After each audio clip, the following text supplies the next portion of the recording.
So one thing we should avoid is which is the office of decoration reality. And if we need people take we need to be on the forefront of science or social unity. And then the actual Victoria, I hope they complete. That's the thing with the industry of the way global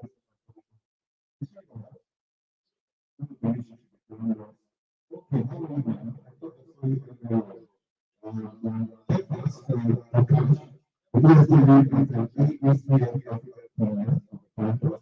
But go to quickly and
obviously in how you just show the fact that women leadership is not any different from the women that lend themselves money.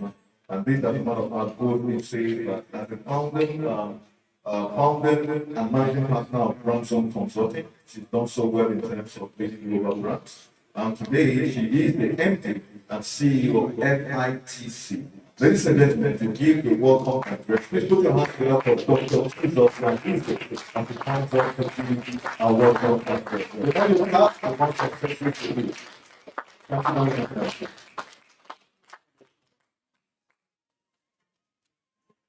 To our esteemed Mr. Esg Conference. Thank you very much. Good morning, everyone. It is with so much pleasure that I welcome you to today's session. I get an evening.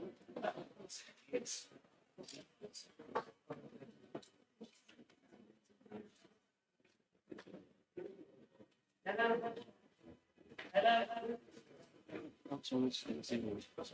I'll carry on with the echoing stuff. So delighted to have all of us here today. Last year, in an extremely glamorous ceremonious event, FITC introduced the FITC Sustainability and ESG Institute. It was a remarkable move to ensure that the financial service sector and all of the allied sector that we serve are well equipped as the world globally starts to embrace, invite, and execute. It was part of our deliberate effort to bring world-class learning to the industry that catalyze and stimulate economic growth.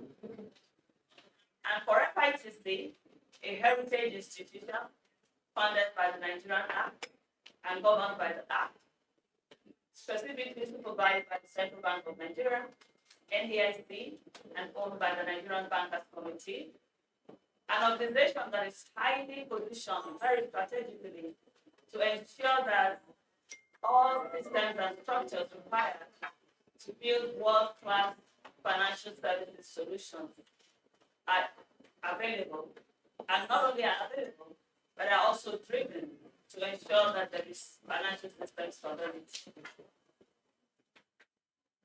1 year later, this is also FITC bringing you a conference.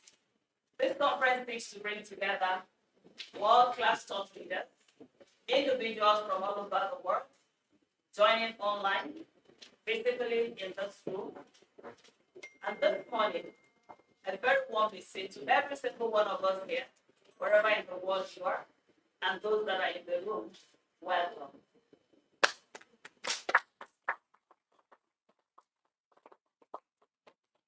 The FITC Sustainability and ESG Institute is not a mistake. It is deliberate and intentional in terms of what we have done with this institute. From time to time, we bring top leaders, advisors, academia, practitioners, experts together, and build the right platforms to be able to deliberate and engage and have discussions around the ESG practices. And so it is with immense privilege and deep strategic intent that I welcome you to what is indeed an inaugural conference. The first of its kind, which happened last year, was the unveiling of the Institute and the start of a knowledge platform for engagement. And so today we are not merely convening an event, we are activating a movement that is rooted in the conviction that sustainability and ESG are no longer peripheral disciplines. It is a movement that is deeply rooted in building institutions, driving economic competitiveness, and driving national and continental transformation. Our theme for this year's conference is building a prosperous future, unlocking growth opportunities through sustainability and ESG innovation.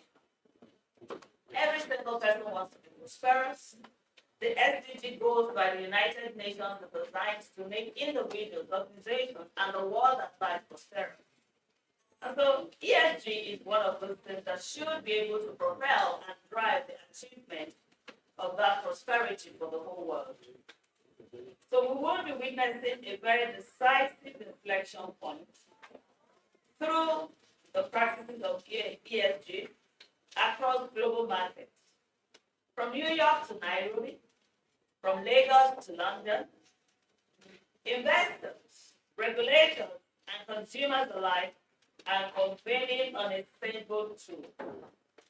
Sustainability is the new benchmark for trust, and ESG is the new architecture of corporate legitimacy. At FITC, our legacy as a knowledge institution has always been underpinned by our commitment to strengthen leadership, governance, and institutional effectiveness. Today, we extend that mandate handed over to us at FITC further by championing the ESG agenda as a transformative instrument for driving sustainable development, particularly between organizations, individuals, businesses, regulators, the economy, and the continent as a whole. Research has increasingly affirmed that this direction for sustainability and ESG is critical. McKinsey highlights that firms with strong ESG fundamentals enjoy up to 20% lower cost of capital. The United Nations Global Compact Insight indicates that ESG integrated organizations not only outperform their contemporaries and peers, but also demonstrate superior crisis resilience. The Nigerian Exchange Group data has also demonstrated and proven and given us sufficient insight to believe that ESG disclosures significantly enhance investor confidence and even amid economic volatility, driving capital to the right places.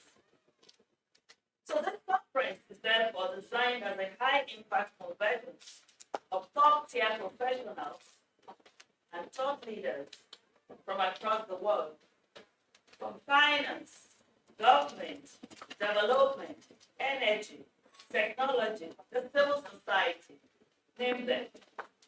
All of them are very critical to ensuring that it's success with the ESG practices. I'd like to express very deep appreciation to some individuals and organizations that have made today happen. I'd like to start with a very distinguished chairman of the conference, chairman of FITC Advisory Board, founder of Kenam Partners, a legal luminary, but today a corporate mogul, Professor Fabian Ajuba. Please.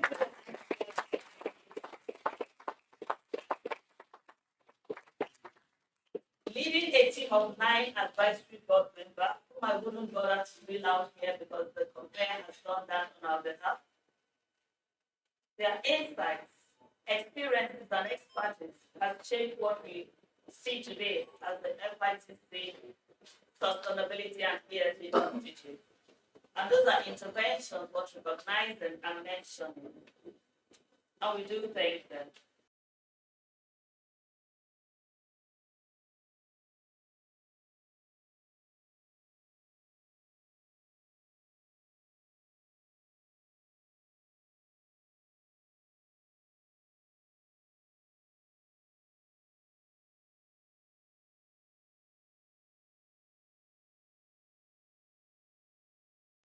From Uzbekistan, you'll be surprised, Canada, London, and England, everywhere.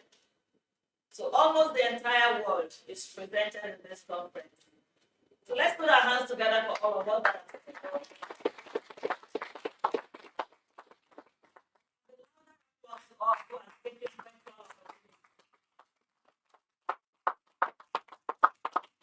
To begin today's engagement, I invite us all to move beyond discussions and invite us to share insights, to drive partnerships, and ultimately to personally impact. The sustainability and global prosperity that we aspire to see is not a future event. It is a present imperative. It begins here. It begins now. It begins with all of us. Once again, I'd like to welcome everyone to the 2025 ESG FITC Sustainability and ESG Conference. But I'd also like to mention a few names that are important to us that are not mentioned already. Every single person is highly important. There are so many other people who have also supported us so well, not just at FITC, but also the industries that we serve. I would like to recognize Mr. Tony Edumelu, who has thrown so much passion in the Nigerian financial service sector and has expanded that across industries that matter, like communications, like energy, hospitality, name it. He is represented here by Clary Green, Group Head, Marketing and Corporate Communications. Clary, thank you very much for presenting.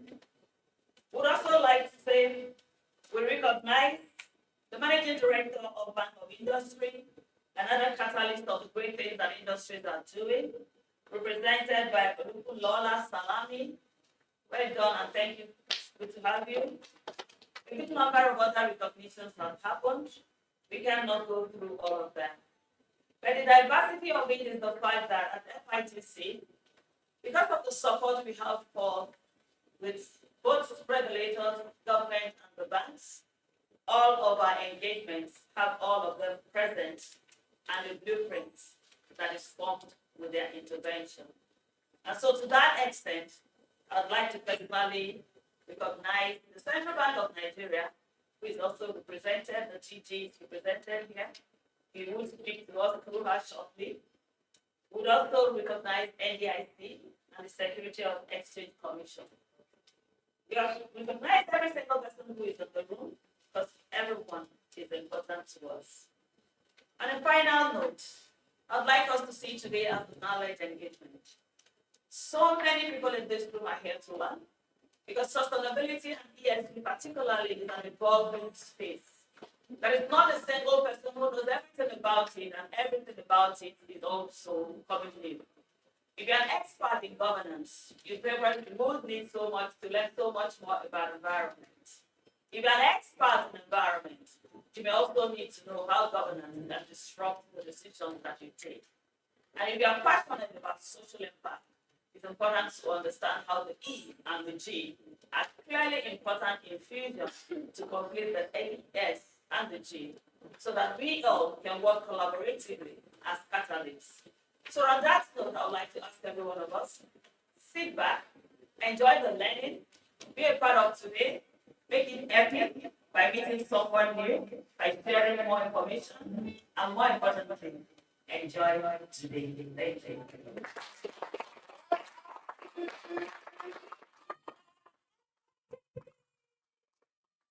What people?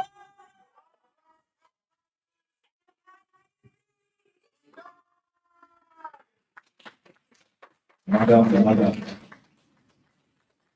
What have I been saying? These are people who are well read. They can hear the voice. The voice that comes with so much substance. Thank you so very much, my indeed. All of the individuals are recognized. And I'll call on my technical guys to please try to adjust this echo. I realized that Madam was even speaking without the mic. Please, let's try to have this adjusted because we need to have this moment. Thank you. Anyone where Madam was making a welcome address, I always say that I learned so much from her. As a professional master of ceremony, I think the MDC of the FITC speaks Queen's English. The kind of English me I speak almost sounds like a German, but our own English is Queen's, and I learned so much from her. Please put your hands together one more time for her, one more time, ladies and gentlemen. It's not so well as always, and I want to say big thank you for the opportunity to always be part of your events. And at this point, I want to quickly also recognize a woman that I hold in very high regard. As a matter of fact, she carries so many pests. When you see people who are intellectual, you are very much privileged to be associated with them. The Vice Chancellor of the Pan Atlantic University, the person of Professor Enase Okonede. Please, can you put your hands together? It's always good to see you. Earlier on, I was being careful so I don't have your name misspelled. If not, I will be in big trouble. And I think so much of what you've done, especially when it comes to the academic space. I would need a lot of those kinds of insights. And we know that at the PAU, you are doing excellently. Thank you so very much for being here. Representing the Deputy Governor CDN, who is also Chairman of FITC, Mr. Philip Andikiado, is the person of Mrs. Temitope Akinpate. She is the Assistant Director in charge of Consumer Protection and Financial Inclusion at the Central Bank of Nigeria. Please put your hands together for that. It's good to see you today. I needed to be sure so that they have all of these things done properly. Ladies and gentlemen, I can talk from now to tomorrow, but you can be rest assured that it's not about me. So I'm just going to ensure that our time is maximized. And I'm going to go into the next item on our agenda. That is a goodwill message that is coming up from the acting managing director of NDIC, one of our sponsors, in the person of Mrs. Emily Osuchi. And that is going to be done via a video. Please, can we have the video of the goodwill message?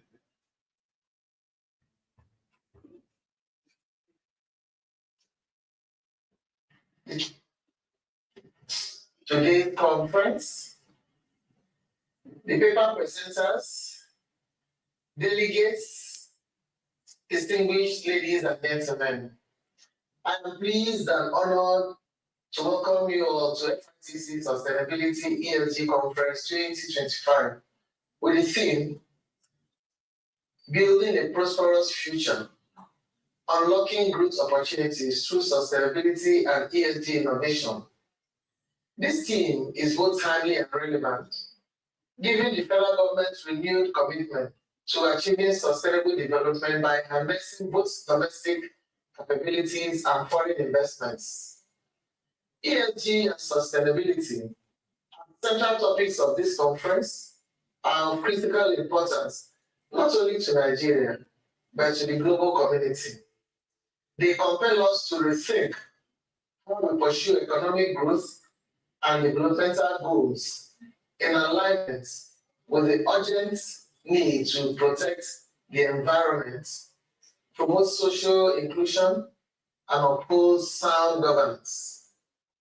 Our economy and environment face mounting risks from climate change, deforestation, urbanization, and dependence on fossil fuel.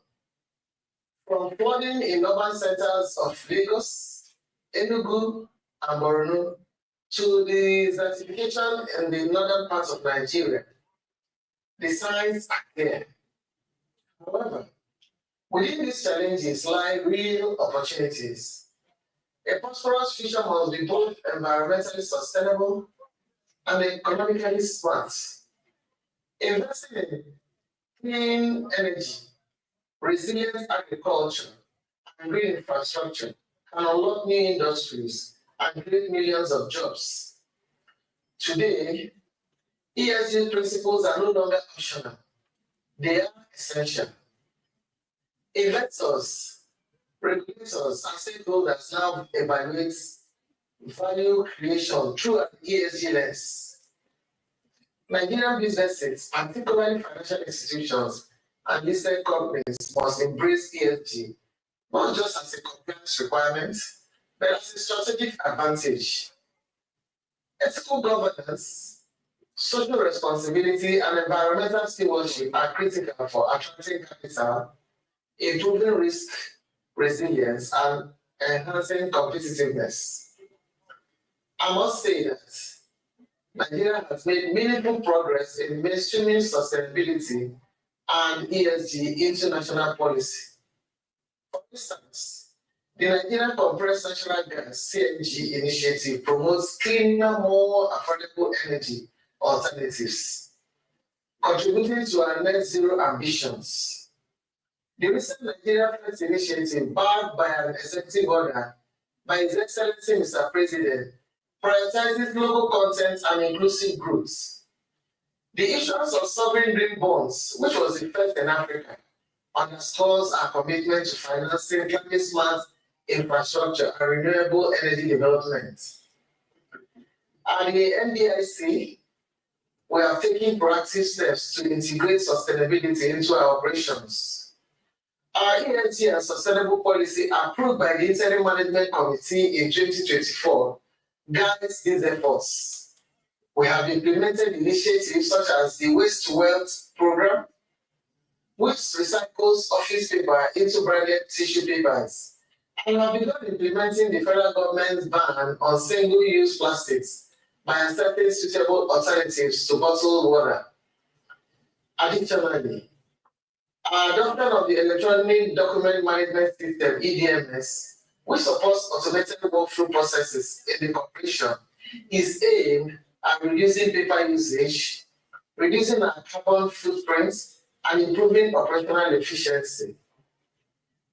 As part of our supervisory role, NDIC remains committed to enforcing the CBN sustainability framework for banks in Nigeria. This framework enables financial institutions to integrate ESG risks and opportunities into their lending and investment decisions. Moreover, we are preparing to adopt the International Financial Reporting Standards, IFRS Sustainability Disclosure Standards, S1 and S2, under the voluntary window established by the Financial Reporting Council of Nigeria. This early adoption will allow us to refine our reporting processes in advance of the 2028 mandatory deadline for public interest entities, such as NDIC. We are also investing in capacity building through various training programs and sensitization workshops to ensure our staff are well equipped to contribute and benefit from the global shift towards a more sustainable, inclusive economy. In conclusion, on behalf of the Interim Management Committee and management of the Nigeria Deposit Insurance Corporation, NDIC, I warmly welcome all delegates to this vital conference. I urge us all to seize this opportunity to reaffirm our commitment to building an inclusive, resilient, and prosperous future for Nigeria and the world. Thank you for your kind attention, and once again, you are welcome.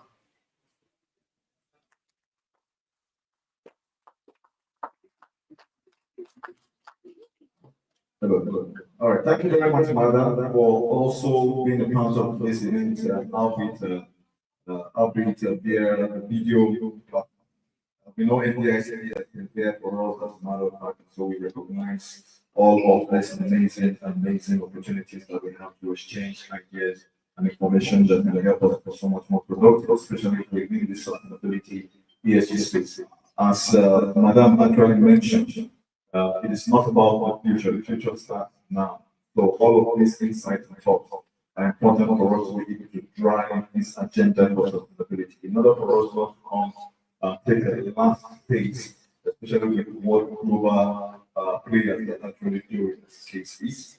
So, ladies and gentlemen, at this point in time, we will be moving to the next item on the agenda. We have several recognitions still ongoing, but we also have a goodwill message that is going to take it. I'm very sure that this is going to drop, but it's not dropping yet. So let me recognize Professor Fabian. We say now. It's Professor Fabian. Oh, I'm recognizing him quite well. Okay, it looks like my glasses needs to change. It's good to see you, so I'm looking forward to your keynote presentation. Thank you so very much for your support. At this point in time, ladies and gentlemen, we are going to take from our chairman of the ITC Academy, Mr. Philip the Deputy Governor of TBN, who is ably represented here by his Assistant Director in charge of Consumer Protection and Financial Inclusion, in the person of Mrs. Tini Tokwe as she comes to be the chairman's speech. Please put your hands together for her. Bravo, bravo, this is CPN, CPN. Thank you very much. Good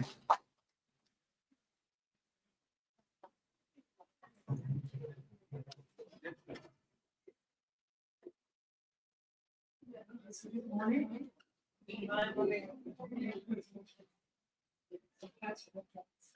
So it's a pleasure to be here. I believe the state meeting of the government and on behalf of delivering this service. So please put your stand on the distinct protocol to who are members of the street. So good morning, distinguished ladies and gentlemen. It is my pleasure to deliver a keynote speech at this edition of the podcast, which is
sustainability priorities evolve and ESG framework become more standardized in Nigeria.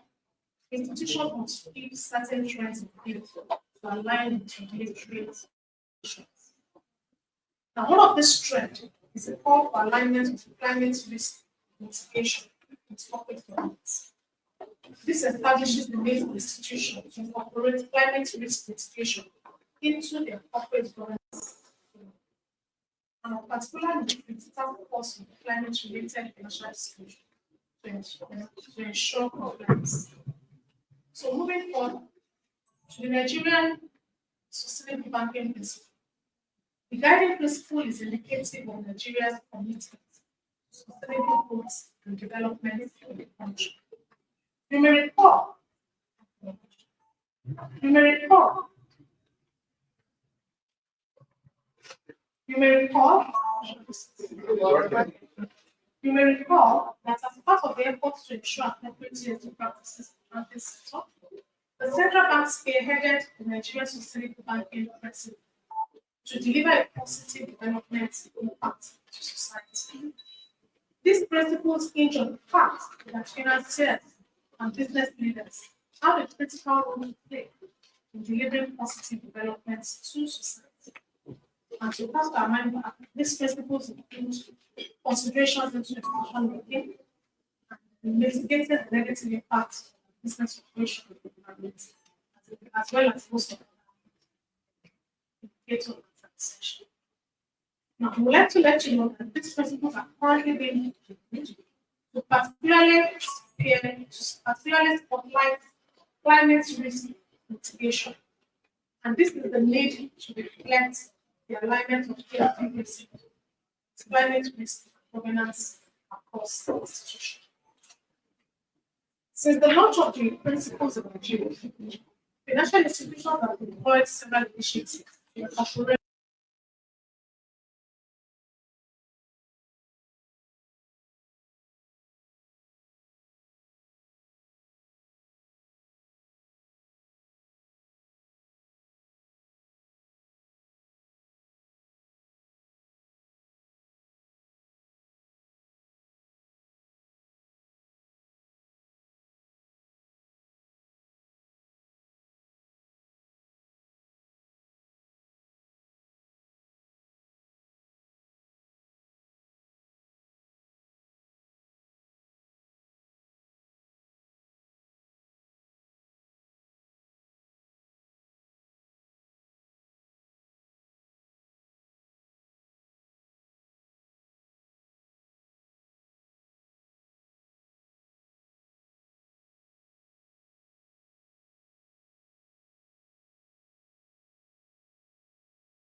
in improving water security and sanitation are being strengthened through the expansion of access to safe water and the upgrading of wastewater treatment facilities.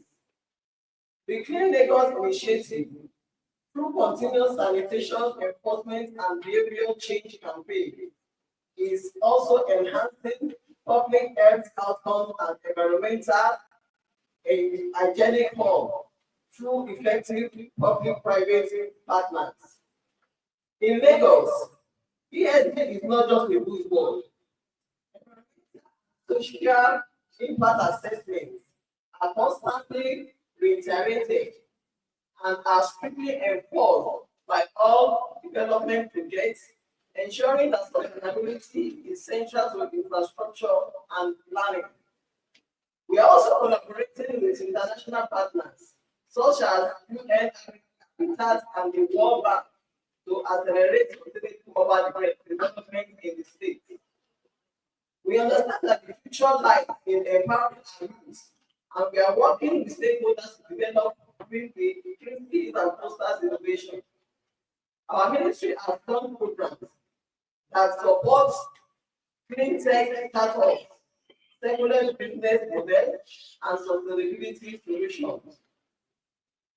One such initiative is the Lagos Arts Talent 2025 Climate Edition, designed to encourage young innovators, creators, and entrepreneurs to showcase how talent can be harnessed to drive climate action.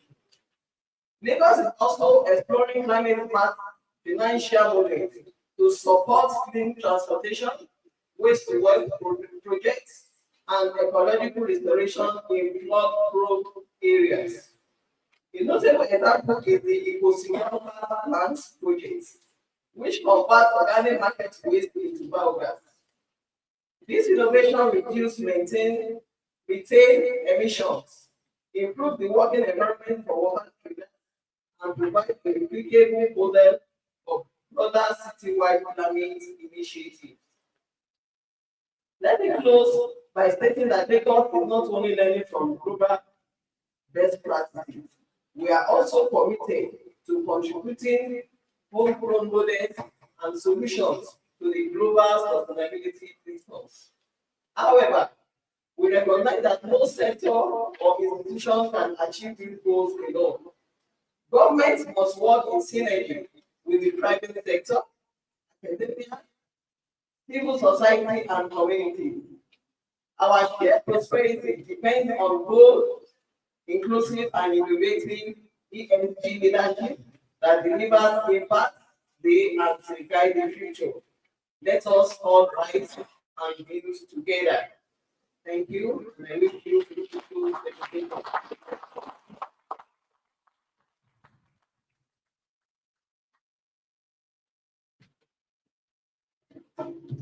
All right, thank you so very much, ma'am. When I was young, when I was growing up in Korea those days, we used to have the Korea Park restaurant. I don't know what happened to that. A lot of those structures have been sold out to the prince in places you and I know. So perhaps the Lagos State Ministry of Environment, we should have some of those parks, all the smaller parks that you visited. And a lot of these young boys don't have places to play football anymore. You know, part of why we're here is because we are creating a future that is going to be beneficial to the future coming behind us, generations coming behind us. And I think every single one of us has what the Lagos State government, in fairness to them, have been doing excellent things in this area. And we recognize the fact that they are very responsive, and that is one of the things we must have. And thank you for being here at this kind of event because it's important that this comment. So, ladies and gentlemen, one more time, can you put your hands together for the Lagos State government, represented through the Lagos State Environment? It's a collaborative relationship between those who government and those who government. And at this point, I'll be so much more honored to invite to give a new world message. The president of one of my organizations talking about Mr. Frank Isaac. Please put your hands together as it comes up. The office of business day. Please clap for him. Clap for him. Thank you.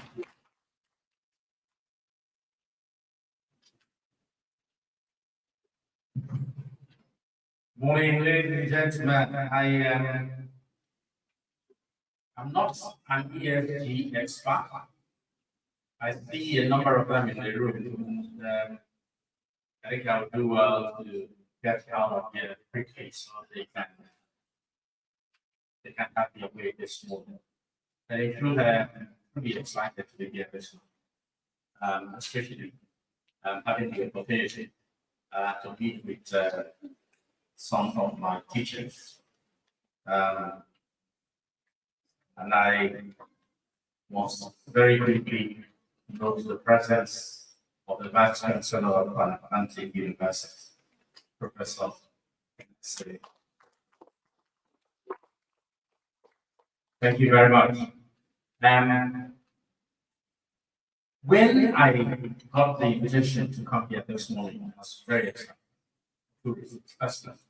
I wasn't at the last year inauguration, but I was very excited to see that FITC had given up to establish an institute to focus on such an important matter as sustainability. And I'd like to take the opportunity to congratulate a good friend and of course the head of FITC, Alicia. But as I said earlier, business has over the years been very focused on those areas that have corporate Nigeria together. The matter of ESG, and especially following after the United Nations SDG goals, is a very, very serious matter.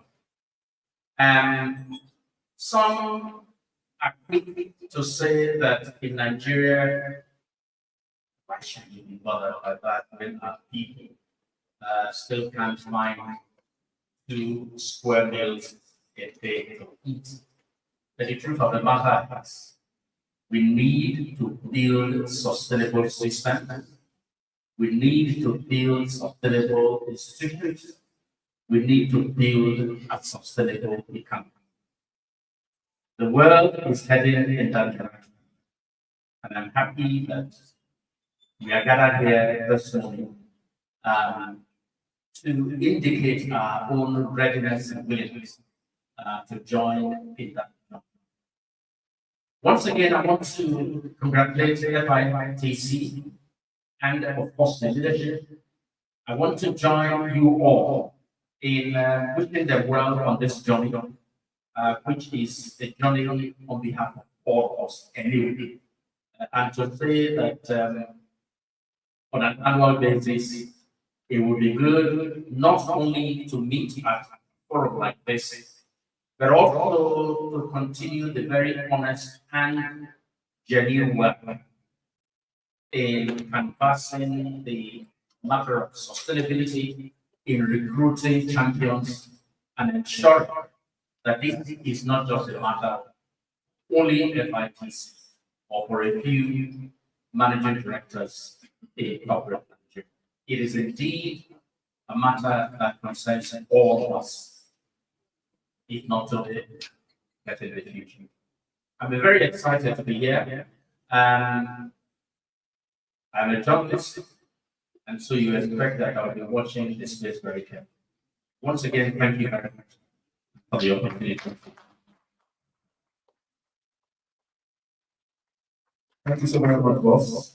When he said he's going to be watching this space, it sounds like ESG.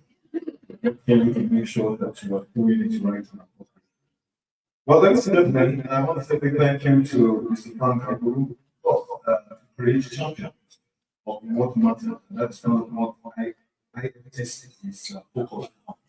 However, sorry, FITC.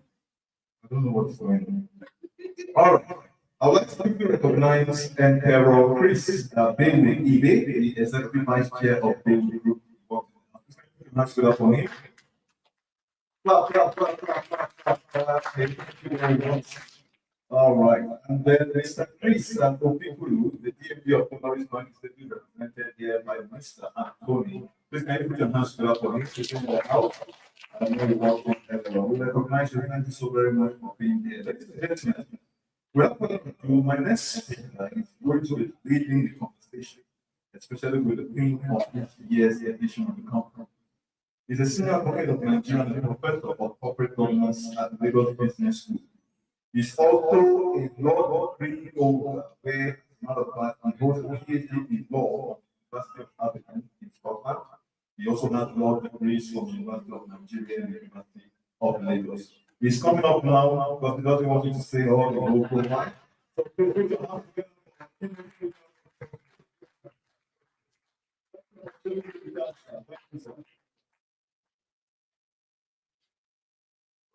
Thank you very much.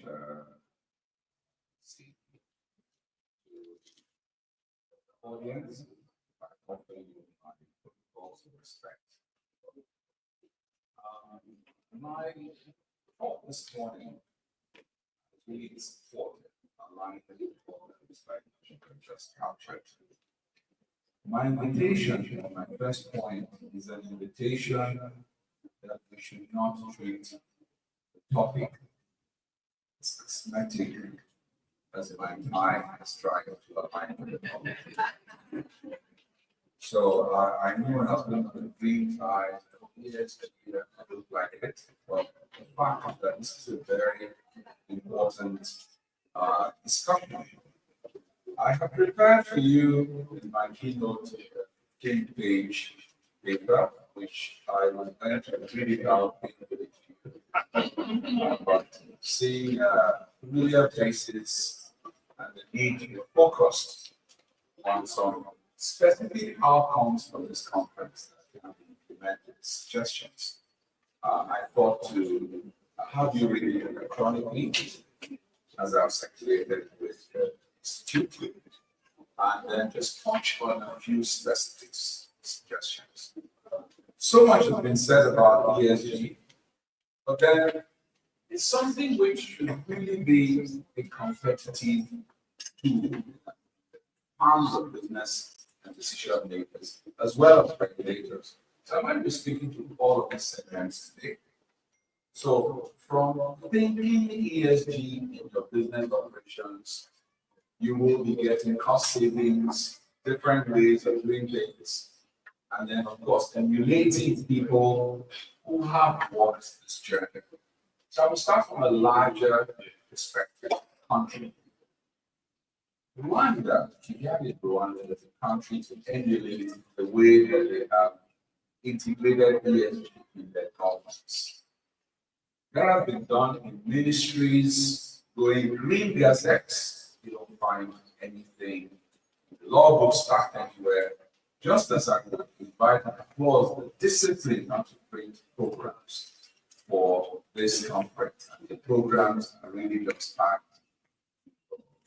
Names behind. Kigali and Rwanda have done so in deciding as a principle that the venue of meetings should be driven by the optimum number of scale economies of activities. I'll give you an example.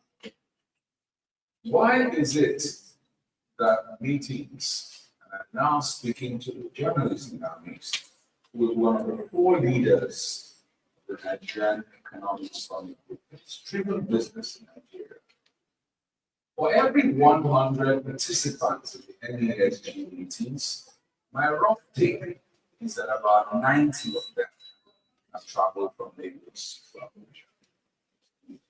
Carbon footprint, everyone dissipation of personal public expenses.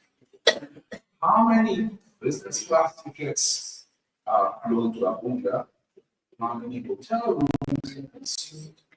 And so many other things in order to perhaps talk to 10 people who could have been flying this other way and might have been cheaper for the overall economy. It's just a question. How many times have professional bodies put meetings in locations where 90% of them are going to attend and fly and expend everything. So as a country, that specific country I gave the illustration has kept away from behaviors such as this. That has been integrated in every facet of life. So when we talk about ESG, my question to regulators would be, do we have a comprehensive framework for green finance? Or are participants expected to take it from each regulator's specifications? One from the NGX, one from another from the Financial Reporting Council, another from upstream players in the oil and gas sector. Can we not have an integrated principle? Institute might try this. If we had it, it means that the users and participants and financing would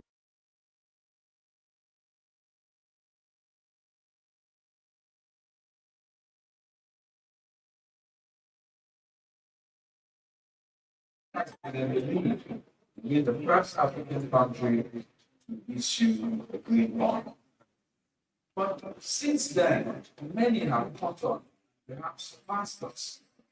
How can we maintain that lead? Because indeed, it is access to cheaper financing that will indeed sustain businesses, especially brownfield projects, that we very much need the infrastructure space.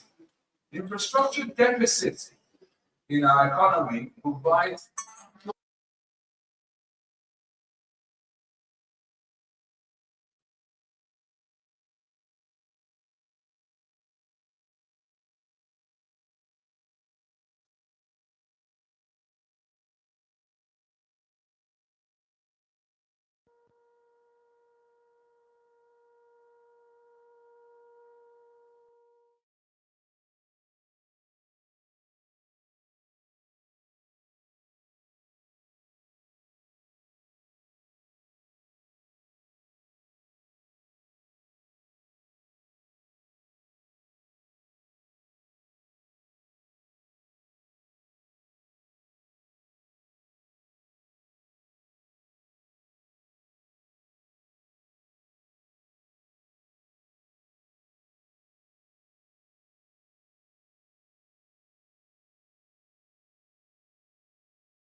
better financing in that green model for those who provide access to the things that trigger ESG. Photoelectric plates. Manufacturing photoelectric plates should be the kind of thing that attracts special discounted financing because it triggers and powers green energy. Solar. The biggest component, the solar alternative, is the photoelectric plate, and of course the batteries. I can tell you the battery, the Chinese are taking big opportunity in the battery space. But the Chinese company in Igbo State needs perhaps 70% of the battery needs here. The silent no one knows them. They're attracting the financing from out of the country. We do better. We emulate this. There's nothing wrong with copying, but you can copy and localize to suit your need. In fact, copying is promoted by the expression, we do not need to reinvent the wheel. The wheel is there, copy it. Copy it to be specific and adapted to what you're doing. So there's so many things that we do need to learn and implement. And my invitation to companies is to look to the solutions. We're never out of stipulating what the problems are. Literally everyone is an expert in detailing the problems we have. Bigger challenge is in highlighting 2 to 3 specific solutions in order to gain or make the best of the opportunities that those problems present. As a matter of fact, wealth is created whenever there is a difficult situation, a human need or problem to solve. So can I then end with a few suggestions? And the suggestion is as follows. Our companies need to think ESG as part of their operational manual beyond just what boards tick and say we have looked at as part of the strategy. Secondly, regulators need to simplify for participants what they expect. And it should not be a static dashboard. It should be an evolving dashboard because things come up every day and they change and public perceptions change as well. And then for the government, it is perhaps important to look at models, the type that I just mentioned. And there's so many other countries, but I just wanted to stick with Rwanda as an example. Landlocked, but has optimized every single opportunity they have and has made sure that the expenditure profile is disciplined and tamed as part of their ESG strategy. It is there, the strategy documented. And so, just like we heard from the CBN in the speech delivered from the central bank, that moving their operations to Lagos is strategic, it's ESG. They would have had to be flying in and out, lodging in hotels. They reversed the ESG model, trying to supervise banks, overwhelming majority, 90% of which are headquartered in Lagos. By the same token, the NUPRC, the upstream regulator, is perhaps invited to be closer to where the upstream or oil operations are happening in the south part of Nigeria. And so when you are present where you are working, it actually reduces your footprint and your cost of commuting. That's why most people want to live near where they work as much as possible. And also integrated in every other aspect of decision making, because like I said, it does have the broader, large ESG consideration, but more importantly, direct cost savings involved that we do. I'd like to thank you for listening. Pause here so that the real experts can infuse the discussion, so that these discussions are not held ex cathedra like a homily, but involve both the audience and the speakers. Thank you very much.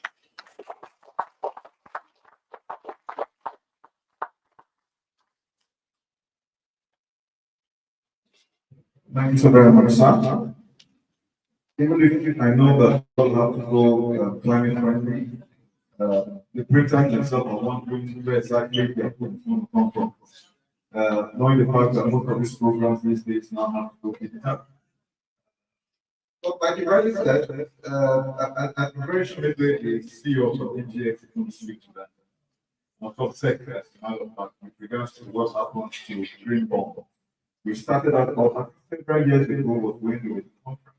But then afterwards, nobody seems to be talking about I think in Nigeria, it's like when one thing is trending, that thing comes and trends and everybody forgets that. Is there a metrics to all of this where we can measure what progress we've had and then what happens to some of them? And then I want to believe that sustainability and ESG, of course, offers an advantage to benefit for us to be able to development. Let's hope that when FITC is having a conference next year, we'll be talking about some progress. I'm very sure that we're taking the right direction. We can have this kind of support so that we have this kind of things. Ladies and gentlemen, it's our life to recognize one more time the founder of the Society for Corporate Governance in Nigeria, the person of Professor Fabian Ajoku was here. I think that one of the things the thing is the fact that this has set the tempo for the next aspect of our event. However, it's important for us to capture more so that we can also have references. So we're going to be having some photo ops. This photo ops is going to be just 2 sets. And I'd like my team to kindly please coordinate this quickly so that we save on time. I'd like Dr. Malite, Professor Ajoku, as well as Mr. Professor Okonelu, and Mr. Femi Shobanjo of NGX, as well as CDN Rep and Lagos State Government Rep, finally Dr. Dayo Planning of Benjamin to help us take this picture. Please can I have the attention of those who please? But I will make to understand that.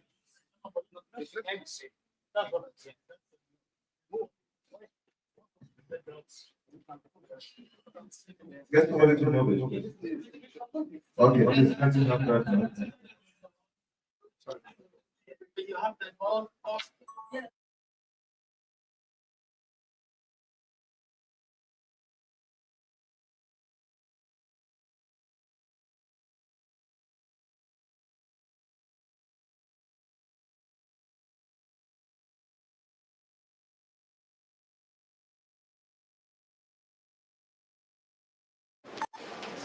Mr. Wale. After this, yes, I would like Dr. Malize and Professor Ajabu to please wait the mic. And of course, the rest of CBN. Please climb up.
The tone and the feel of the event. However, before we do that, most likely I want to take one more goodwill message, if necessary, and that is the goodwill message is not actually to make it. I would like to please bear with me so that we have all of this section done with, and I understand that this is one of our sponsors. We cannot allow that to go in without. Please can you put your hand together for Madam Etimore Global from Impact Investor Foundation as she comes up to give a good message. Please put your hands together for her.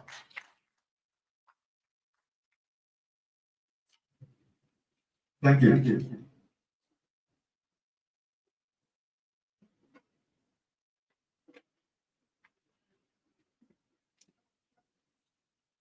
Distinguished ladies and gentlemen, I learned to you once today from not standing on already existing protocol. I learned from the gentleman here, and I'll take that privilege before this. I'm not going to stand, but just address the protocol. So good afternoon, good morning, distinguished ladies and gentlemen. On behalf of the Board of the Impact Foundation and the National Advisory Board for Impact Investment, my chair is here, Mr. Frank Igogo. Please recognize him. Thank you very much for allowing me.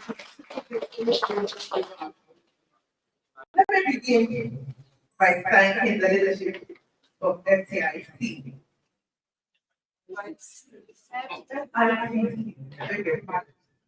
For creating this important platform and for the consistent dedication to fostering innovation, resilience, and transformation across Nigeria's financial ecosystem.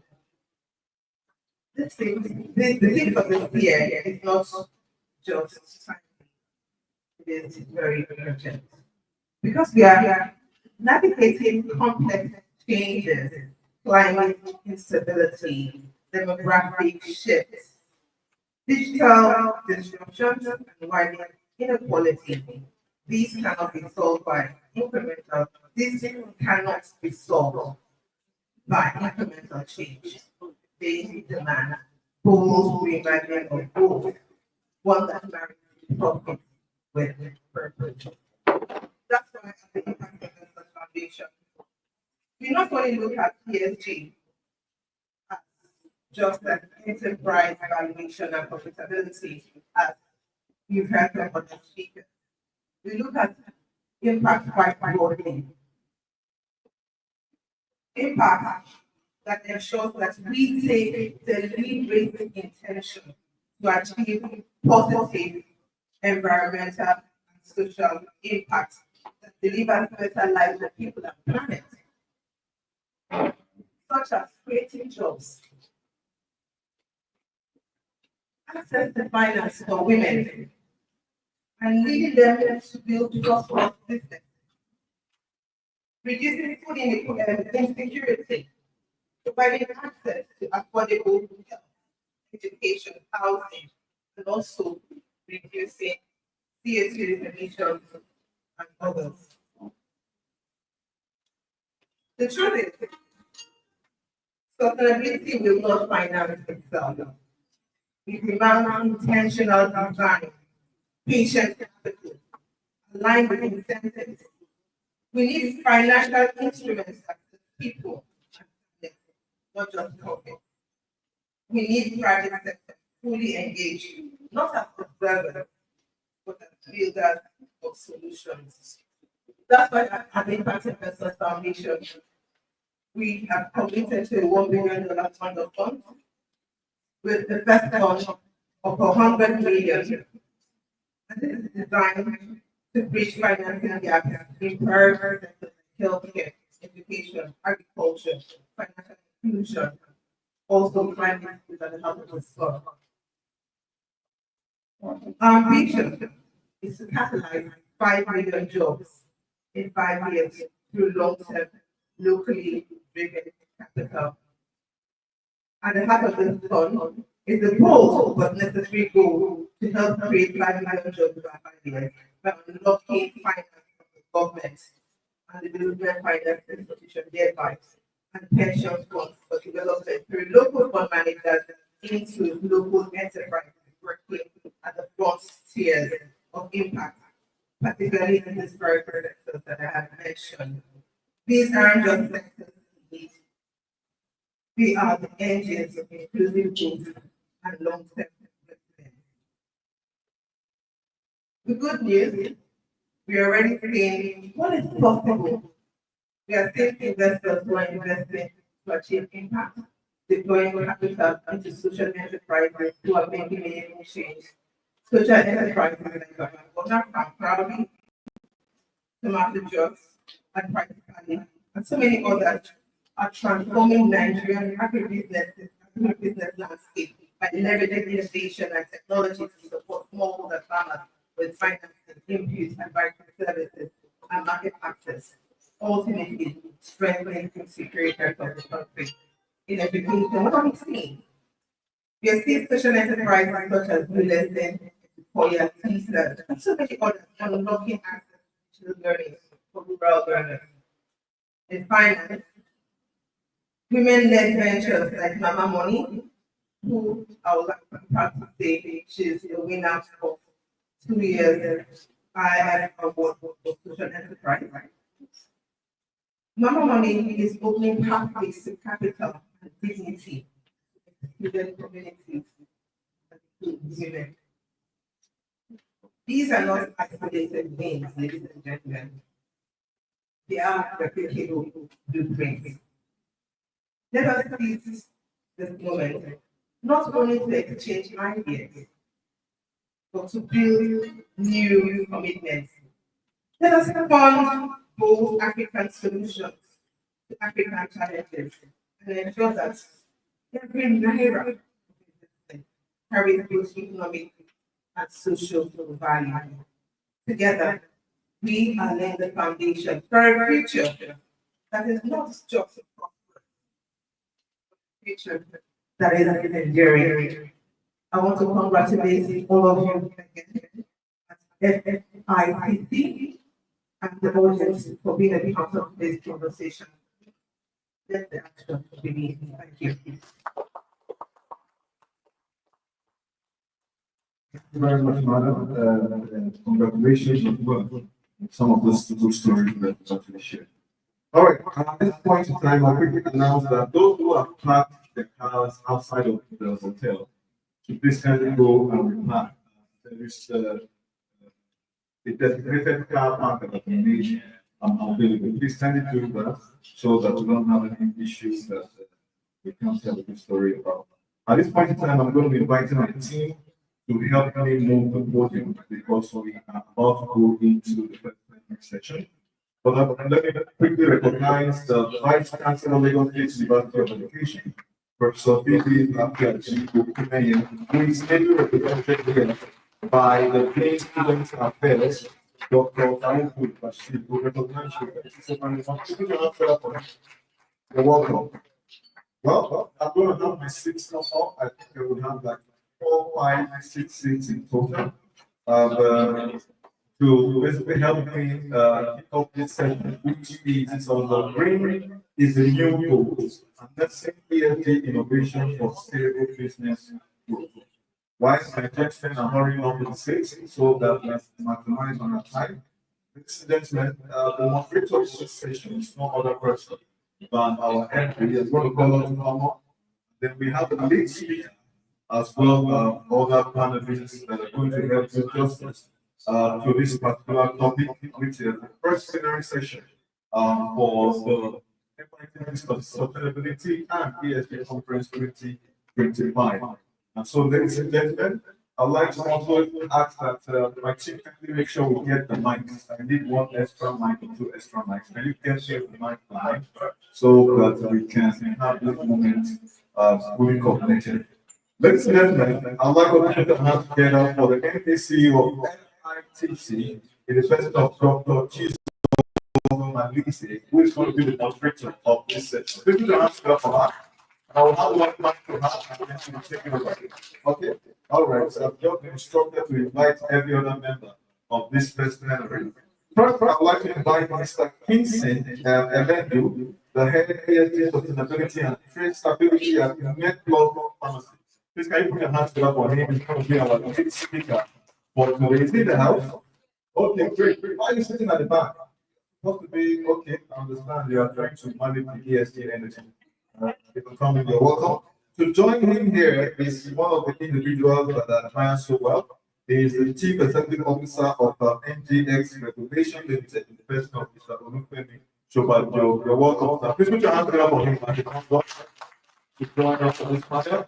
I understand one of our panelists will be joining us virtually. Please confirm if it is Ugochi Nweke Nduomo. I hope I got that right. She's joining us virtually. That is the beauty of sustainability. Some of us don't need to be here in flesh. We just approach the spirit and go of frequency. She's from Zenith Bank, and then she's joining us online. Please make sure our connection is off We have the MDC of the REIT, Global Services and Solutions in the house already. That is Madam Victoria. Good to have you for us. Earlier, good to have you. You're welcome. Of course, the last but not the least, all the way from Wema Bank, we have the head corporate sustainability in the person of Abimbola Akpejune. Please put your hands together for her. I hope I got that right. Thank you very much. And that is to you. Now I will hand over to Dr. Madise as she conducts this session for the next 1 hour or less. Thank you very much. Thank you. It is TV broadcaster, it compare, always very eloquent and taking it higher. Thank you. Good morning, everyone, once again. Good morning. Good morning. I'm not here to good morning to you. Good morning. To the left. Good morning. Left hand. To the left. Good morning. To the front, good morning to you. Good morning. Good morning. Thank you very much. It's been a wonderful session having this evening and having all of these individuals speak to different aspects of their areas of impact. And I'm glad we've all been introduced.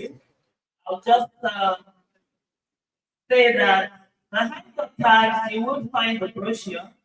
So if you'd like to know much more about any of the people on the stage that have the pleasure of moderating their discussion this morning, please click over your tag, your identification tag, and you'll find the beautiful brochure of this conference. And just like Prof had mentioned, in line with our global and world-class aspiration, we are fighting the paperless 99.9% of time. And so your brochure for the conference is just over the link. You can follow through to see the full day agenda as well as the profile of the individuals here this morning. I know that it has been a little bit of late start and quite a number of warm felicitations and greetings, but I do have the privilege of leading this first discussion. Oftentimes, I know also that ESG is an area that a lot of people are learning around. And so, as we start the conversation, I would like us to be able to start from the basics. The basics means that experts in the room, there are advocates of sustainability and ESG in the room, but there are also enthusiasts who would like to hear more and learn more. And so, in starting with the basics, I would like to call on you, Femi, and I'm putting you on the spot up front to know that, to break it down for the room, so that every single person is on the same page as we kick off and start out. Thank you. All right. Good morning, distinguished ladies and gentlemen. It's a pleasure to be here. Thank you for the FITC, for inviting me to be here. I remember when I first attended my first FITC training, maybe about. Can you hear me? No. Hi, can you hear me? All right, I was saying I wanted to first thank FITC for inviting me to be here. It's indeed an honor. So my thanks to you. Going back about, I think, 14 years ago when I first attended my first FITC training program, I recall it very vividly. In their training center was about risk-based provision, and it was a topical issue at the time. And it really just, I was so impressed with the quality of that training. Until this day, the exchange is very committed to FITC training. And so when last year they decided that they were going to go into this direction of ESG, I made the point of call to be there. And I'm happy to be here again, and I hope that we can continue building this relationship going forward. Now, with that said, I think the question was really around ESG, basics, fundamentals. I think it's a lecture, and we wouldn't have the time to go into all of those. But all I can say is this. In summary, the environmental aspect, the social aspect, the governance aspect is it's one thing for individuals to behave in a certain way. Now, we all know the risks around the climate issues that we see today. It's really about thinking about generations to come, whether it's the environment, whether it's the social situation that we find ourselves, or whether it's about government. And all the various companies, big, small, medium, really about practicing that, having that concept of how do I behave today in a responsible manner that can also lead into future generations. I think it's something that is really at the root of the basic. And of course, there are a number of different frameworks, rules, and regulations, local and global, coming in place at that time. There's a lot of funding, global funding, that is really looking at this. I can tell you that as of 2023, we have over $30 trillion of global funding that is looking to invest around the ESG space.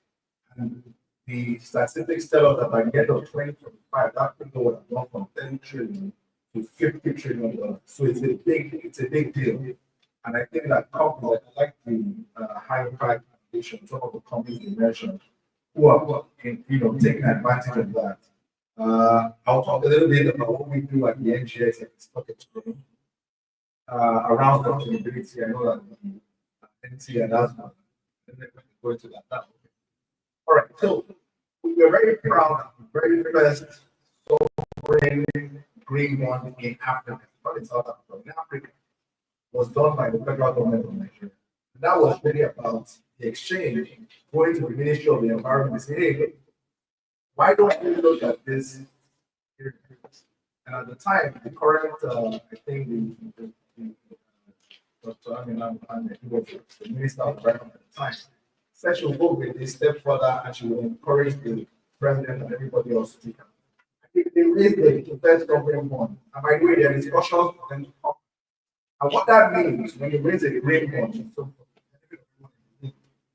they are raising finance for projects that are tied to, environmental issues, essentially. So there are ways that you can track, monitor. You're not just raising a green bond and you're going to go and build a house or something like that. You're really looking at how it affects the environment. And we've seen the federal government come out to do this. We've also seen a number of companies, I think we can mention him because Access Bank was the first local corporate to come and raise a green bond. We've had a power company, WhatsApp partner, and there are a number of others who are also in the pipeline. And so we'll encourage a lot of other issues. Of course, I have to acknowledge my regulator, my colleague from the Securities and Exchange Commission. They also very visionary in this space. Across the world, you see people go from green bonds to even what they call blue bonds. Blue bonds are now going into things to do with the water. So we have a long way to go. And I think that the NGX and the heart of what we do, global partnerships with a member of the stock exchange initiatives, all of the UN SDGs, thanks to the central bank, they came up with the sustainable banking principles many years ago. I think it was 2011. I can tell you very clearly, all of the banks in Nigeria today behave in a corporate responsible manner because of those policies and those principles that came many years ago. The SEC, under the office of what they call the FSRCC, have also come up with frameworks for the capital market, meaning that companies that are listed, capital market operators also have frameworks around sustainability. I think that's where we have to wait. Thank you.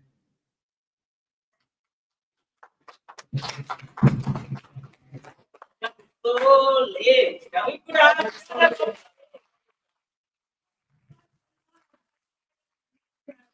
Thank you. Thank you so much. All right. Fantastic situation of the subject matter in the room by Bunny. Great analysis about the business imperative, Again, besides buzzword, consider the wonderful work you do within the society and also representing a bank who truly puts money around ESG while leveraging the principles to build solid institutions. Besides the buzzword, bring it up. Thank you. Good morning. And I'm just commend you for putting this together. It's actually very timely as well. And so we've all heard ESG sustainability this morning. But what does it really mean to the layman? You and I. The E stands for environment. So what's my impact on the environment? How do I participate in getting the environment better? Things as simple as throwing a plastic bag on the floor. Things as simple as reusing your plastic bag. Things as simple as switching off your power when you're leaving the house. Things as simple as using energy efficient appliances. Say for instance, you switch from generator to solar with energy. You use the ACs that are energy efficient. You hear that they're available in the market. Things as simple as just ensuring that the environment is clean, safe, and also available for the future generations to use. So what does the S mean? The S is social. So when we hear social in the corporate sector, it means you're giving back, or it means you're doing something called CSR. But it's beyond that. Social means that what is your impact around the environment? How do you encourage or empower other people around you? Not necessarily handing things down to them, but what are you pouring into their lives? So people are living within my own environment. How can they emulate me in the things that I do? Simple as keeping my environment clean is the social impact. Things as simple as talking to people and encouraging them to take the next step is a social impact as well. Then look at governance. So when you think governance, people think of government, they think of corporate institution. It's about you. How accountable are you within your environment? When they see you and when they see the things that you do, does it correlate? Are you a person of integrity? So those are you transparent in the things that you do within your neighborhood? Are you transparent? Can people vouch for you and speak for you that this person is disciplined, is honest, and timely, or maybe you take on your responsibility? So that's on the individual aspect. Now let's look at corporate. So for the same way, environment, social, and governance. So at the corporate level, what are the services that you offer? What sort of materials do you use to produce the services that you offer or the products that you make or you manufacture? I think things that are harmful to the environment. So it might not be a direct contributor, but it can be an indirect contributor in terms of how do you dislodge your waste. So the waste they're taking to the landfill, can they actually decompose? Are there things that are harmful to individuals? So we stay, and it's even in organizations like us, like banking institutions, we find like finance of businesses, and those businesses are really more harmful to the environment than the way you think it will, and it will cause litigation issue, such that the customer will not be able to pay back, or you are left with a stranded asset, and then you can't pay back the loan. So it goes like that. The next bit is the social bit. So social for us on the corporate side is not CSR, is what impact are you making? How many people are you employing? How many lives are you impacting? Those are the kind of things that we look at. Do you pay fair wage or minimum wage? So think about all of these things. Then the governance piece is the last one. It still has to do with transparency, accountability, reporting, all of these things that you do. Do you report them? Are you honest? Do you present yourself for audits? So that when people come to check you, they know that, oh, this person is really doing the right thing. Those are the things that you need to look out for in terms of the corporate. So it's not longer a buzzword. It's something that we all need to do as individuals, as corporate, as government, as institutions collectively to make life better. Thank you. Amazing. No one could have ever given this sustainability and ESG 101 better. In her previous life, she used to dream to be a teacher, and now she has done her professorial work for that. So thank you very much for bringing it down to the room. Would like to know if Ogechi is connected to the room. Ugochi, if you are, just send it to us and we'll come back to you very quickly. Ugochi, if you are connected to the room, I know that you are supposed to be virtual. While we are that, we'll come back to you. Yeah, I would like to come to you. Penny and Abimbola has shared insights with regards to what corporates are doing, what individuals are doing. But I also know that you have a fantastic track record of crossover from large companies as the director of Anchor, who has just transitioned into building profitable business. Specifically in agriculture, that is very important, and providing for the needs of everyone. How do you see organization learn and borrow from ESG for the businesses that you are in to ensure that we work collaboratively to grow those businesses? How do you see your business grow, leveraging sustainability and ESG?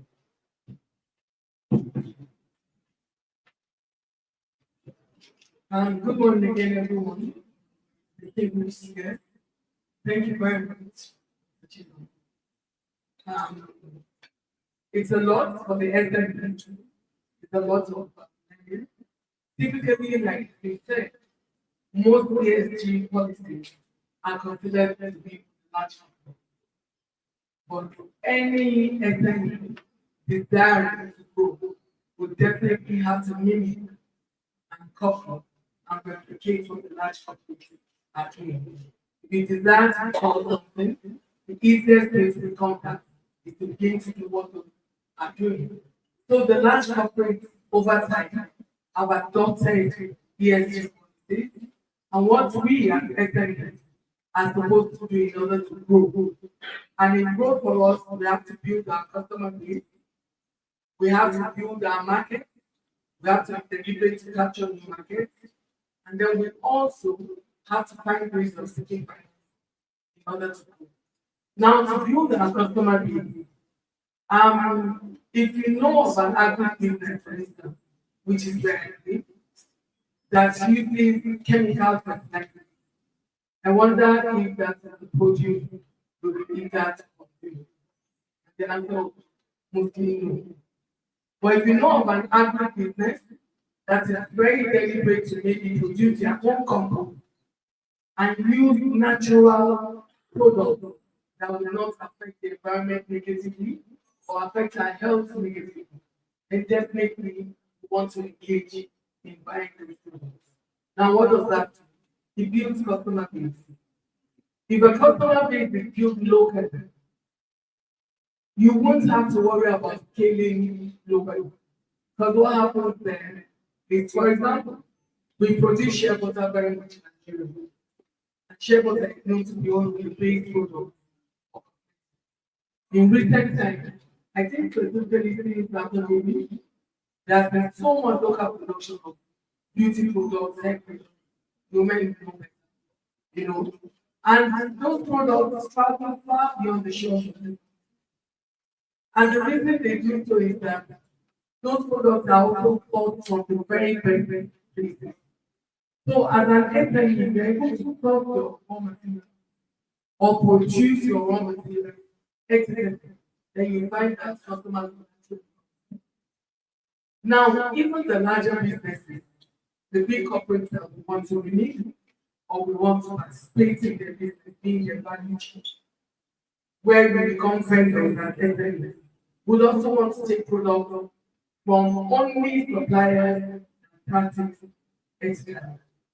What that means is that when they are being audited, the record will show taking products from the right. So you see, with that, you build a customer base globally, whether your business is growing or your business is growing by word of mouth, spread, or by vendor expansion, supplier business.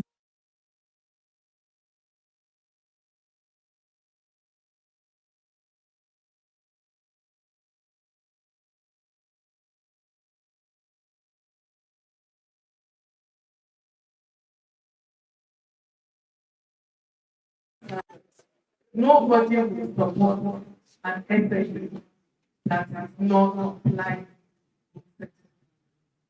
So for all entities, the whole idea is to do the right things also, so that we become attractive one to our customers. And customers themselves are very aware. Customers are not the way they used to be.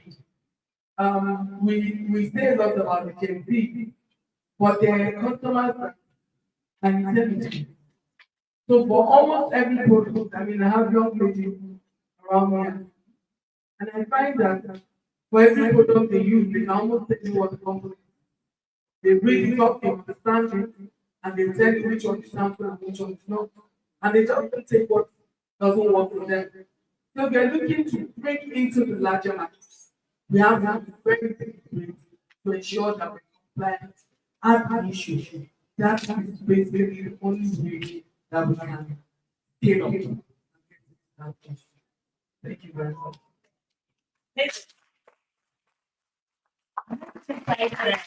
So ESG is not just for large corporates, it's not just for companies that are quoted on the stock exchange, it is for everybody. We've spoken about the importance to individuals, we've had the importance to businesses, corporates, government, society, regulators, and different institutions. A lot of times, people speak about the SDG goals with regards to prosperity.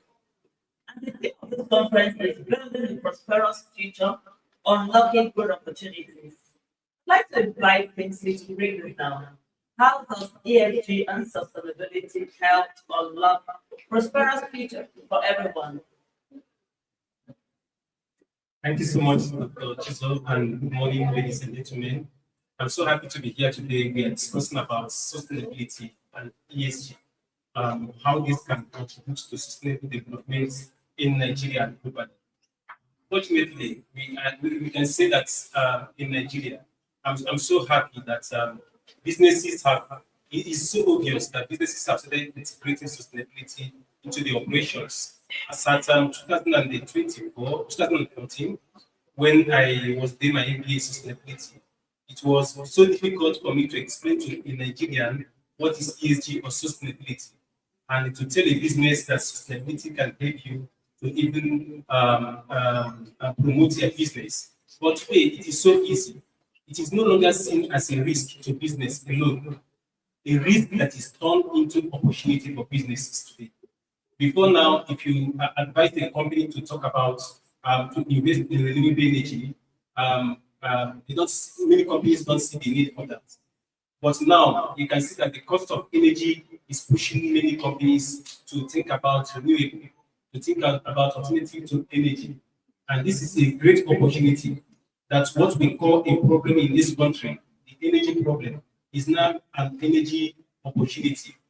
That is one aspect that we can say that on the environmental aspect of sustainability, that it is bringing opportunities to businesses, to people, families, and also to the nation as a whole.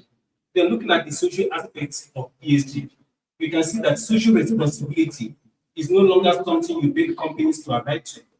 Social responsibility is something that attracts talents. It is something that helps their workers, their workforce to be more productive.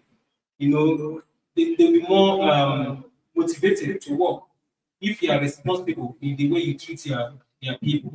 Also, social responsibility in terms of our community members, you know, ensuring that we leave positive impact in the society. Also helps us to gain what is called social license to operate. We don't have anybody saying we don't agree, we don't agree.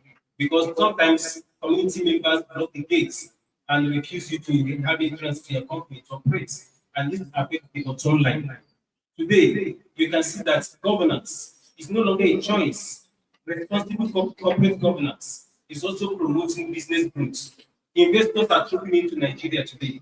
Before they invest in any company, they want to ask, what is the nature of the governance? Are they responsible? You know, are they transparent enough? Before now, investors look at the financial reports of companies, but today they look at the non-financial reports, the sustainability, the ESG impact of the organization before they make that investment. So today you can see that a lot of companies are growing. For instance, I work for MedPlus. MedPlus today is driven by investors. Why? Because when investors came and noticed that the company is more responsible in their corporate governance and the social impact that the organization is making, ensuring access to medicine in Nigeria, expanding their operations to up to 19 states in Nigeria with up to 148 stores to ensure that Nigerians have access not only to original effective drugs, but a traceable drug, a drug that you can know where they are from and the impact. So what we are saying today is that sustainability is no longer about risk. It's no longer about problem cost, but it is an opportunity for both the private sector and public sectors to drive growth opportunities that can help us to serve the need of about 100 and something, 200 and something million Nigerians and the needs of our investors. Thank you.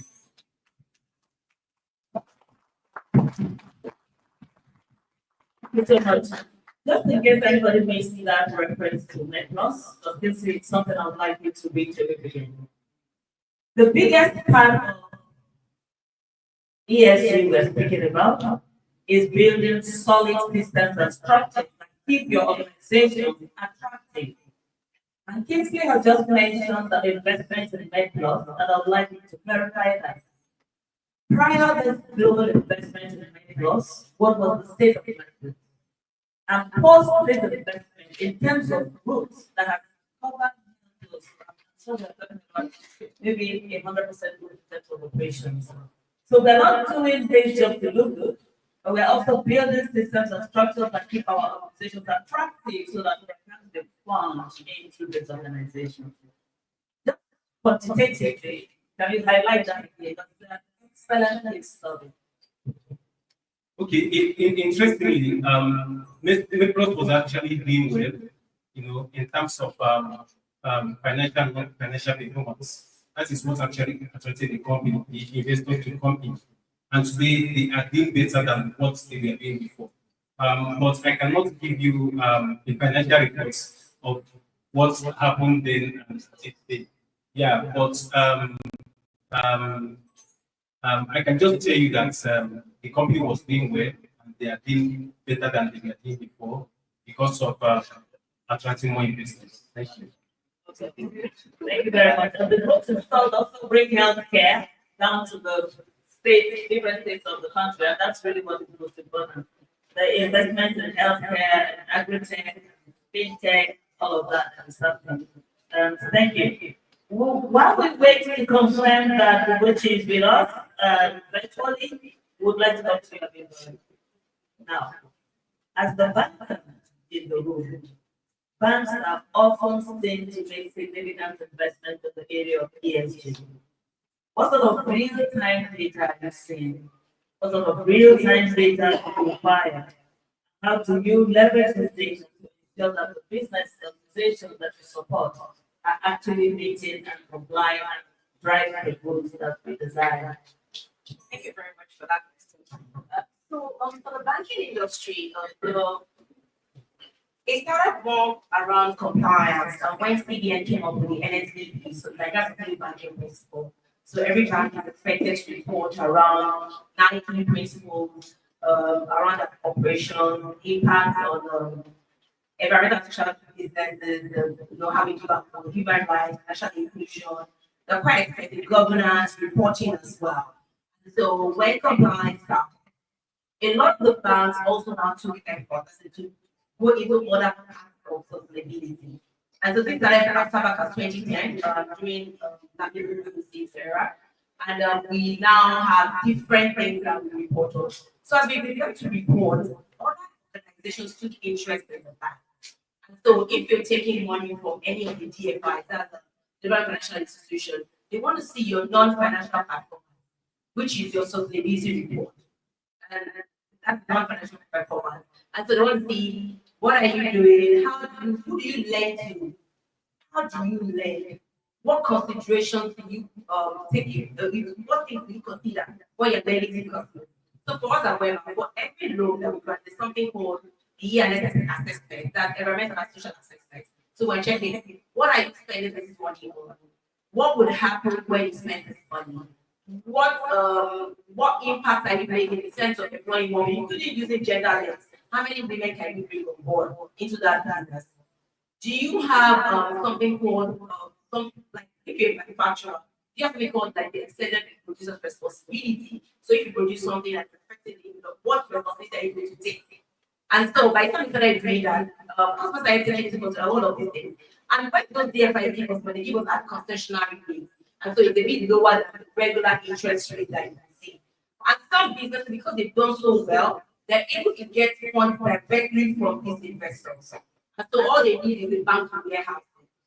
And so when the money comes, so I have a couple of companies on in our books that have gotten money for renewable energy, for agricultural extension, and so maybe they start from production. When you harvest your farm produce, you actually like turn it into something that can ship to the market.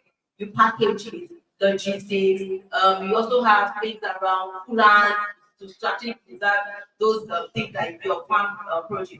And so they got the money directly. So they just need the bank that give them support, give them something called like a guarantee that you pay back. So for us, we keep retired data. So as you are coming in to get this kind of funds for us, we go with you to do the ERS, to check using those 9 checklists that we have in here. We are also subscribed to other principles and standards like UNFFI, that's United Nations Environment Protection Initiative. So there's something called the PR, Risk for Responsible Banking. So for every credit that we grant, we check all of that as well, which ensure that you're doing the right thing. We monitor as well, and we also try to help you to embed sustainability or ESG to your operations. So what do you do? How do you source your power? How do you store your waste? How do you use your water? How do you upcycle your materials? So we have some people that say, so let's say for instance, cashew nut, the shells of the nut. What else can you make out of it?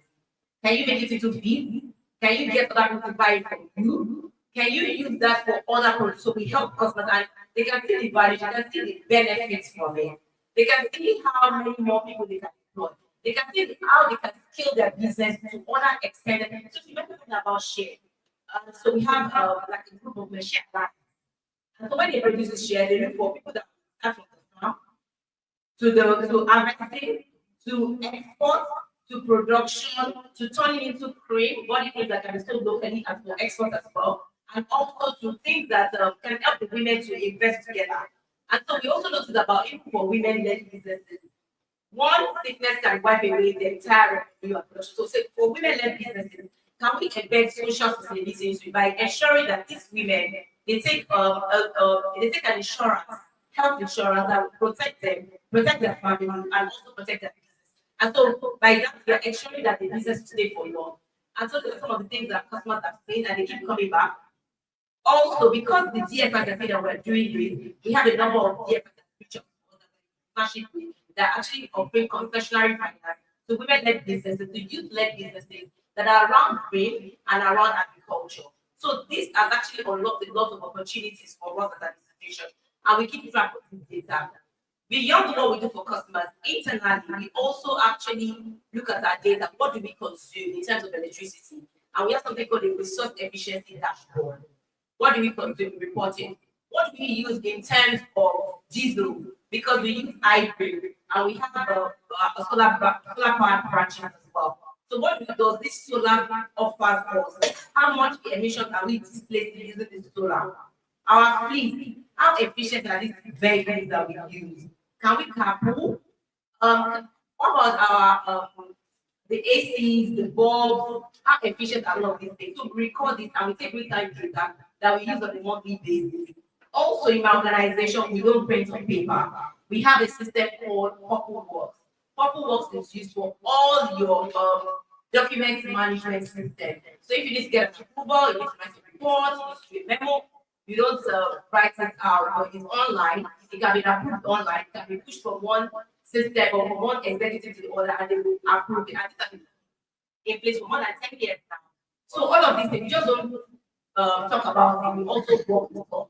For us as a bank, this is the first time we have a female chairman, a female chairperson, because we noticed that for women to move to the top, we also need to empower them. That's part of governance as well. You know, so it's not every time that we see that. Like, you have a number of women that are busy through the and they're doing right. So you can see across the ESG line, there are things that we're doing in terms of environmental, social, and governance that have unlocked opportunities for us as a bank, and also people who that work within the organization. There's a lot to talk about, especially for our SME customers, that the most set of people that benefit from all of these things. So beyond evidence to put in place sustainability initiatives or ESG initiatives, they're also getting concessionary finance, they're getting technical assistance from even though for PFI, POI is doing the same thing for a number of our customers for renewable energy, for agricultural extension, for women-led businesses, creating access for them, market access for them, and also supporting organizations that are helping them to export their produce. So all of these things are in place, and people are benefiting from it, which I think every organization should latch on and help Nigeria to have a prosperous, a more shared prosperity. Thank you.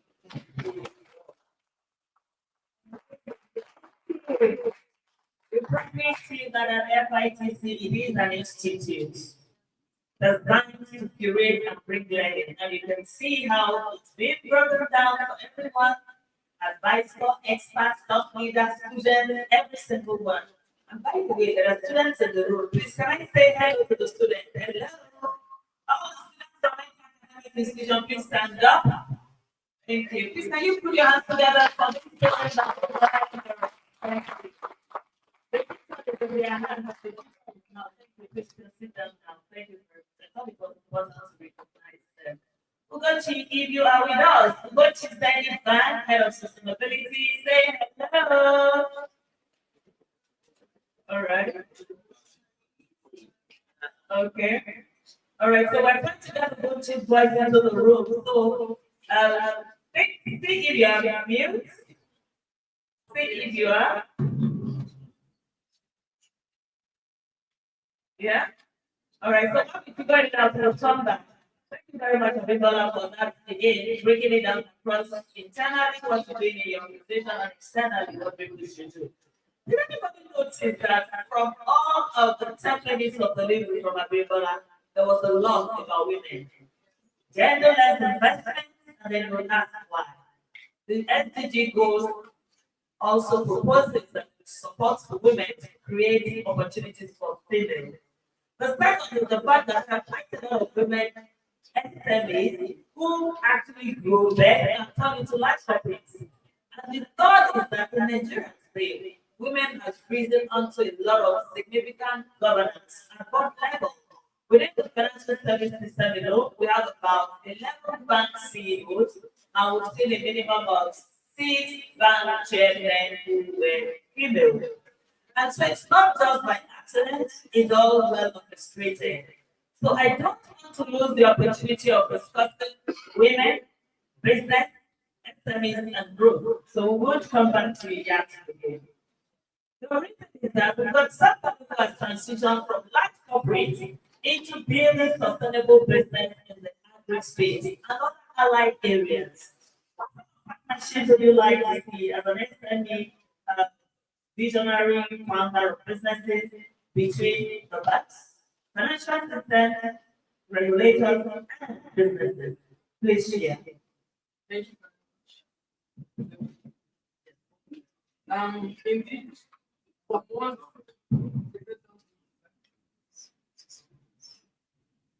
women grant attended, not just for women, but I'm sure for SMEs and many businesses. And if you do a good research, you find that a lot of other banks, you mentioned Access Bank, Fidelity, and many others are really interested in lending and partnering with SMEs or group. Unfortunately, though, the SMEs have a larger part to play because we can get loans from banks, like I mentioned. There are many grants available. There are impact investors who are willing to support SMEs. We also have the DFIs, as earlier mentioned, already to support SMEs. But then SMEs have a larger part to play. And how do you play that part? You have to build your story. SMEs have to tell their story. We start small, we are assumed to be small, but then we have to prove the impact that we're making. From everything that Madam Bimbo from my mother said, you can tell that what they want to see is that we truly are making impact. So, for example, I know of a business, all she does basically is to sell peeled things for all women. Making more or for instance, is one of the most good concepts. You want to make it, but you are constrained by the fact that you have to go through a long process. And what does this SME do? She shifted from washing him the traditional way that we know, which is with water, to peeling, to dry peeling. What has that done? It has taken away on the environment the wastage of water is scarce resource. Just that action alone moved her from here by like 5 minutes, and she was able to get one. So for us as SMEs, unless I can tell you, when I speak with my colleagues, they say to us, from your starting point, begin to build record of what you're doing. Present that record, keep it as a report. We're not large companies, so we do not have the kind of records that large companies have. But if you're able to build this story and you're engaged with financiers in a prepared manner, we do find out. So what we're looking for is that, like the banks are already doing for us, BOI is also doing the same, TFI impact investment are also supporting us. But we as SMEs, sorry I have to take the question back to, because the only truly life is SMEs to be funding ready, you have to be funding ready. You can't approach an investor and demand that is supporting without being ready, proving that you truly are practicing the ESG principles within you. There are many innovations that we bring to board. A simple thing like the way that you package your product will differentiate you in the market. And if you're able to differentiate yourself, then you become very attractive even for financiers to be willing to fund you. So packaging, ensuring that we practice ethically, ensuring that employment, in employment in particular, most farmers, for instance, will go all the way to rural areas where we hope to pay next to nothing for our businesses. But for labor, it is important that we're able to pay fairly and also make some kind of reward to the community that we take or engage with. So financiers are available at all levels, from banks to impact investors, angel investors. There's so many financiers, but the one lies is SMEs to prepare themselves, have a story with them, and impact that story with our tribe. Thank you. Awesome. Thank you. Thank you. Of this session, I would just like to give individuals on the opportunity to speak on the E, the S, and the G, so that we can bring it to a powerful close. And I'm going to start with the E. So, Kingsley, with all of this background and all of the lessons today, the E is environmental, and that's such a powerful thing. How can organizations continuously focus on that to make contributions to climate, to environment, making the place a better way, the world a better place to be? How can organizations also position themselves to attract finance based on their investments in the environment? Thank you so much. I think. Hello. Can you hear me? Oh, yes, Ugo is back. Hello. Thank you. We can hear Ugo now. Ugo, can you hear us? We can hear you. Yes, I can hear you. Awesome. Okay. So, Good morning. good morning. We are very delighted to have you. We're going to thank you in just about 1 minute because we're taking 1 minute each person. So, Kingsley, it's 1 minute for you. And we'll go to Okay. yes.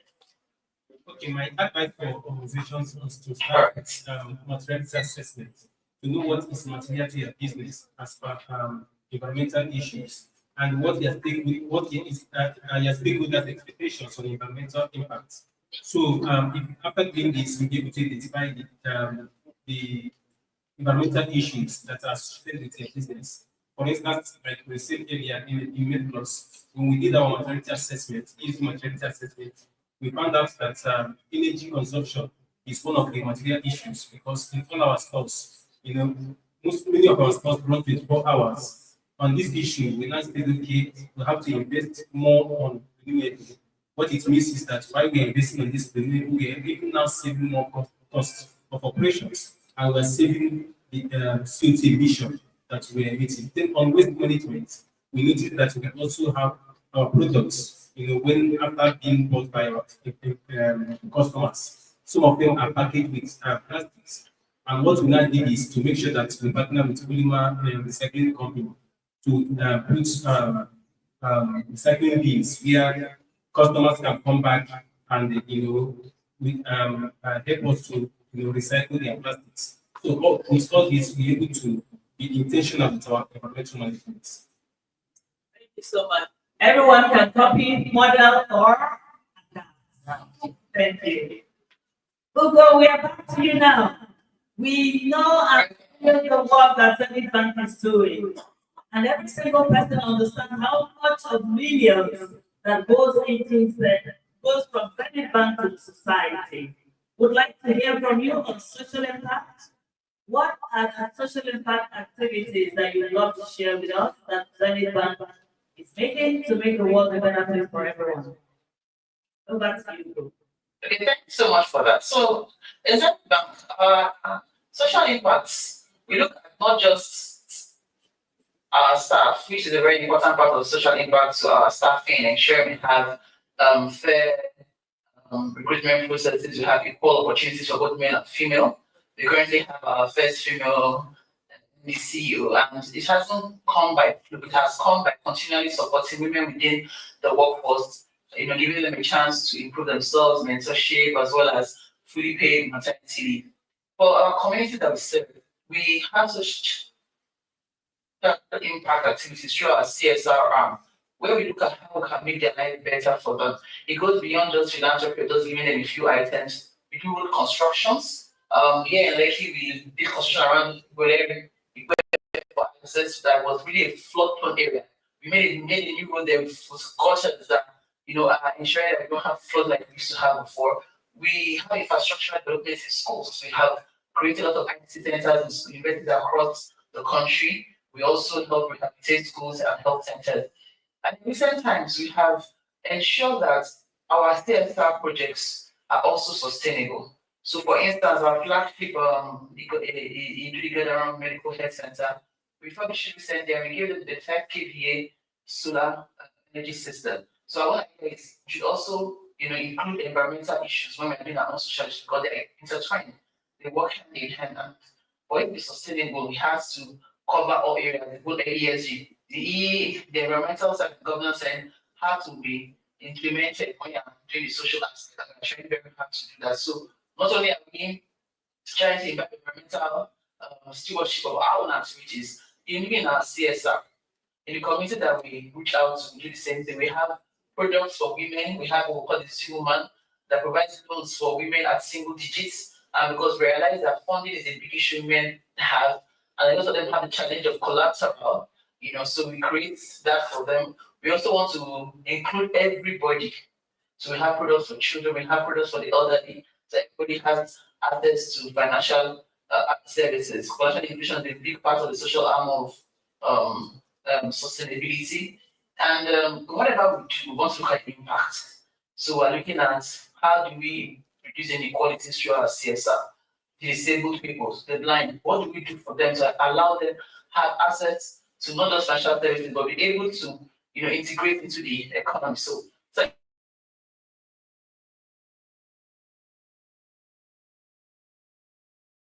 long term. So that is kind of the crux of our social our commitment to the social arm of ESGs. And of course, we'll continue to do more.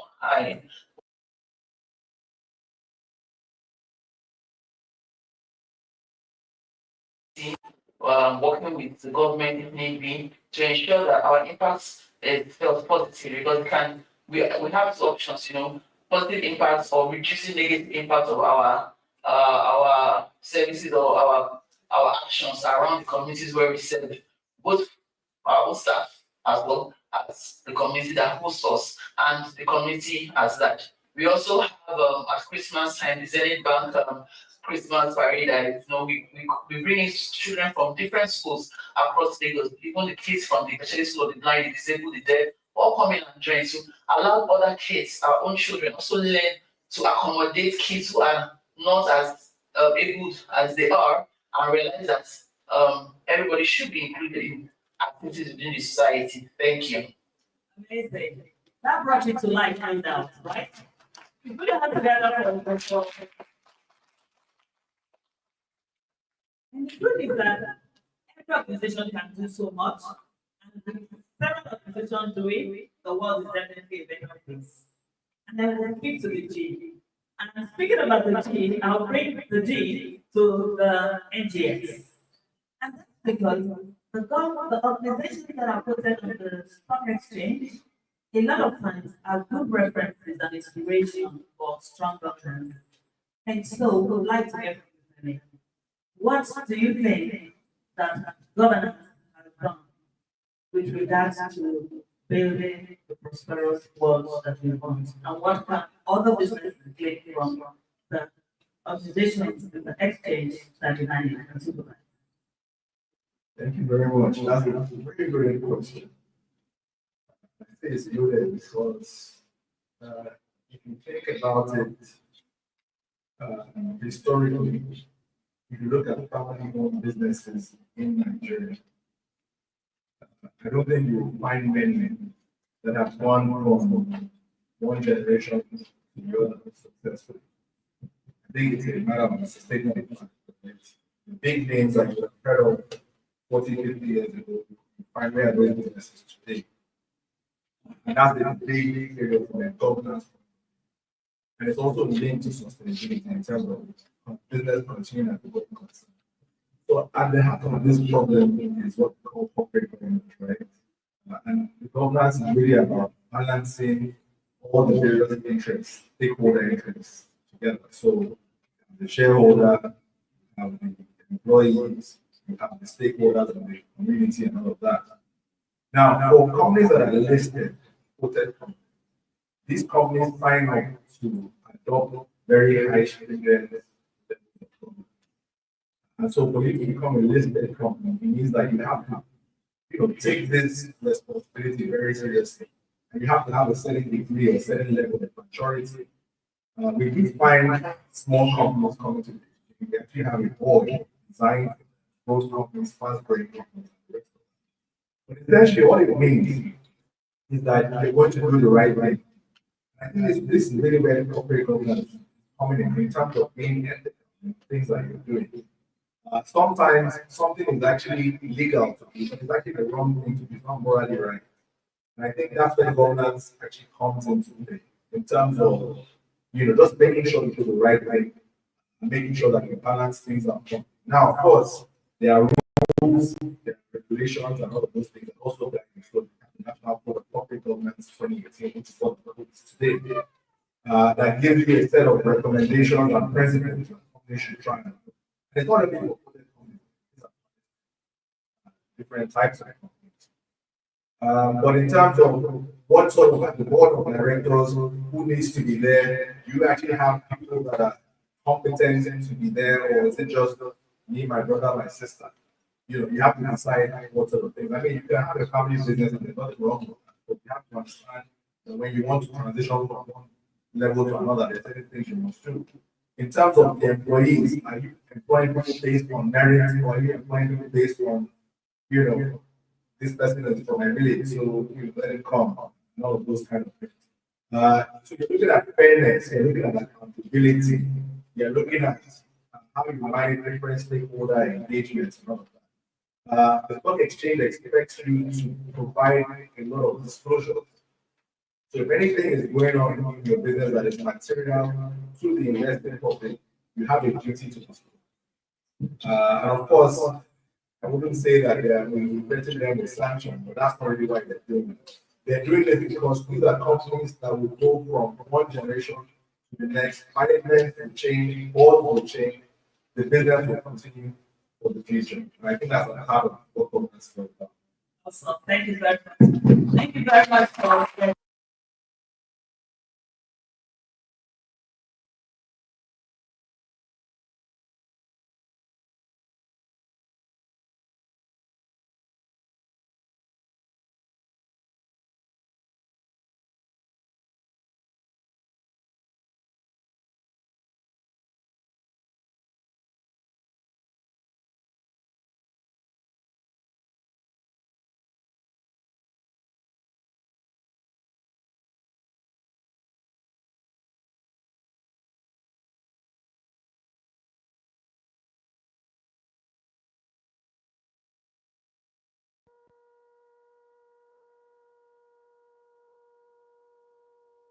importantly, because governance focuses on building strong institutions of the future.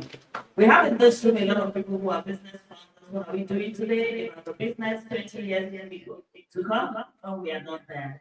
What are we doing about transition, building the right board members, attracting the right individuals with experiences?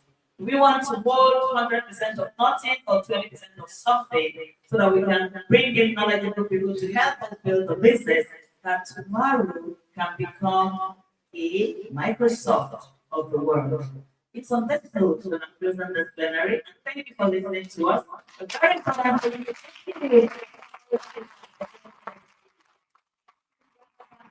Thank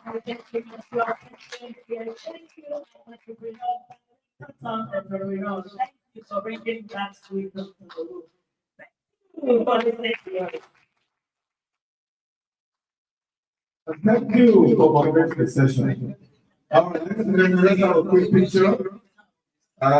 This is quite excellent. Board director, please. Come up for the speaker.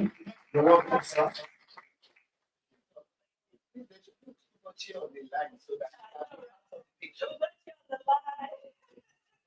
Ugochi will capture you virtually so that you can be in the show.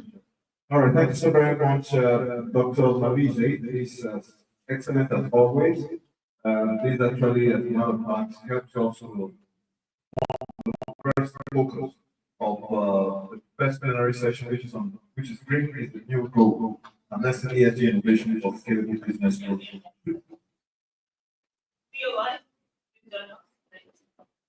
All right, BOI, please come join us, please. BOI, or is rep?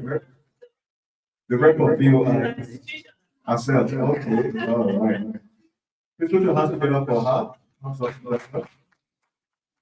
It's important that we capture all of these images. Do you?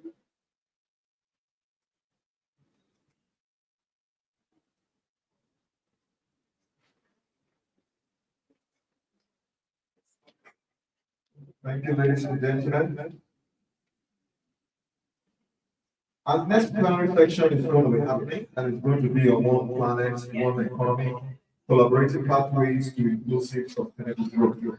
But before we do that, we will go in for a short announcement. But ladies and gentlemen, allow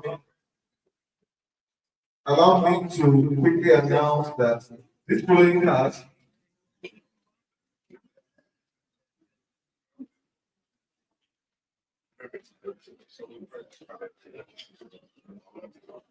all right, let me quickly announce that the following card should please kindly repack.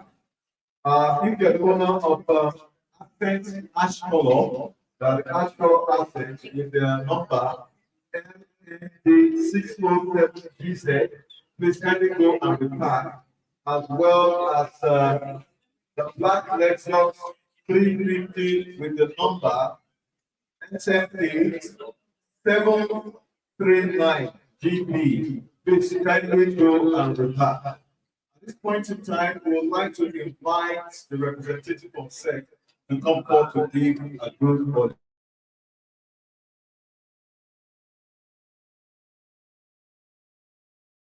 Okay, all right.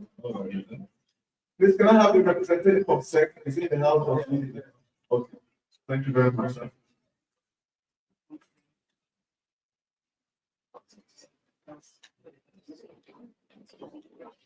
Good morning.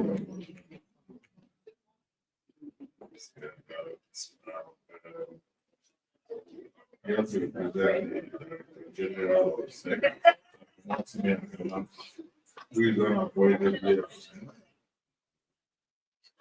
I was actually in another program when I was ESG is something that is very important to the commission. There's no way the commission will have to make this presentation.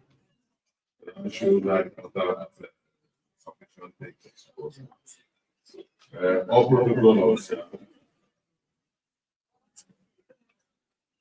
This is a good news addressed by Dr. Mahmoud Agama, Director General, Securities and Exchange Commission. the FITC Inaugural Sustainability ESG Conference 2025.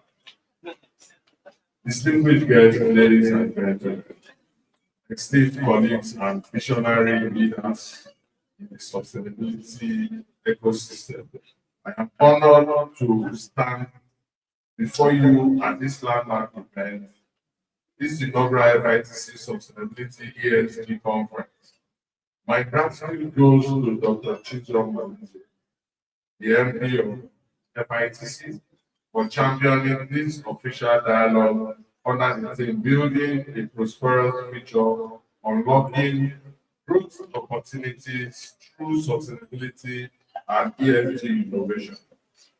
Today, we gather not just as professionals, but as architects of Africa's sustainability transformation. I commend FITC for its foresight in establishing the Sustainability and ESG Institute in 2024, a beacon for thought leadership, capacity building, and actionable tools like the ESG performance scorecard. This institute embodies Africa's commitment in translating global ESG framework into globally relevant strategies, as Professor Fabian Ajogu rightly stated. Now, a lot of definitions have been given to governance while the first panel was sitting. Governance is vital for God to incorporate into strategy formulation, ensuring enterprise sustain themselves and address ESG imperatives. Africa stands at a pivotal juncture with 60% of the world's unachieved landmarks, vast renewable resources, and a dynamic youth population. Our potential is apparent, yet climate change, social inequality, and governance gap threaten this promise. The data is unequivocal. A lot have been said where most of the banks have mentioned a lot of things that have been around ESG. Today we are talking about digital asset. And of course, we also know the challenges that it comes with in terms of mining. And the US is also looking at it to adapt ESG into it. So ESG is so important that even as we look at new products, we begin to want to say ESG has to be applied. Now, strategic ESG pillars for Africa institution. Now, what are the pillars? We talked about governance, we talked about environment, we talked about social. Now, under governance, what are the opportunities that ESG brings for us in Africa? Of course, to strengthen boards, transparency, anti-corruption is key in trying to, the opportunity is great. But now, what is SEC commitment in this light? SEC will ensure the international sustainability standards board requirements. We will align and ensure that this reporting is met. This is one commitment that SEC will do. Then under environment, what are the opportunities we see? Of course, the opportunity will be to unlock finance for renewable projects. Now, for SEC, what is our commitment? Our commitment is to sensitize ESG integrated investment bank. This, of course, you see in most of the regulations that have been formulated. Thank God the ISA 2025 this year. A lot is being talked about in terms of ESG. And it's encouraging to see that a lot of people are beginning to look at that one. The implementation is key. Yesterday, the solicitors association of the capital market were actually having a conference and they were discussing the act. It's very important and it's going to tip in this market. And I believe the $1 trillion mark that the president has set for us is achievable if we begin to also look at the opportunities that ESG brings for us. Yes, I hear the women talk a lot around the social aspect. Yes, it's very important. And I believe this government is also looking closely at encouraging women. And it's applying ESG. So for social, what are the opportunities we see? The opportunities that it will drive inclusive growth and youth empowerment. So what is our commitment as Security and Exchange Commission is to support diversity in corporate leadership. As the regulator of the Nigerian capital market, the SEC is committed in embedding ESG into our national financial architecture. One, through global local framework integration. You know, we try as much as possible to make sure that the rules we set at every point in time is integrated with global best practice. And of course, whenever we do this, make these rules, exposures are made, the market is expected to make contributions. So at an event like this, communicates can come out that can help to fashion out the rules. Those who understand these rules can also look at it and begin to come up with ideas that could lead to amendment. The rules are dynamic and they are subject to change based on the dynamism of this particular ecosystem. Now, on regulatory catalyst, we will introduce guidelines making ESG disclosure mandatory for listed companies, ensuring transparency for investors pursuing sustainable financing. NGS regulation have said it here. Governance is key, compliance is very important. And it's not as if that we want to penalize. But of course, if you have a child in the house that refuses to comply with the laws at home, what you do is spank him so that you don't spoil the child. So here it is important in everything we do, and we should be able to ensure compliance. Now, capacity building is one of the things that we encourage to see. Capacity building, and we encourage everybody to pay attention and see what you can introduce to this ESG because it's very important. To all stakeholders, regulators, investors, corporates, and civil society, we urge you to lead with governance, integrate ESG into core strategy and compliance checklists, innovate for impact, leverage tools like FITC, ESG, PS to measure and optimize performance. We also call that you collaborate among yourselves. This is very important. In closing, the DG would like to say that Africa's prosperity hinges on ethical institutions, green innovation, inclusive governance. Let this conference ignite not just dialogue, but action. Let us build capital markets that fund renewable future, corporations that prioritize people, and a continent where growth is synonymous with sustainability. Thank you. and they are collecting results today. See tomorrow's harvest. Dr. Momotimi Akama, Director General, Securities and Exchange Commission, championing ESG-driven capital market for Africa's prosperity. Thank you very much. Thank you very much, Mr. Bates. You really take your time when you do these things. I'm glad that you are able to actually deliver that real message from the DJ itself.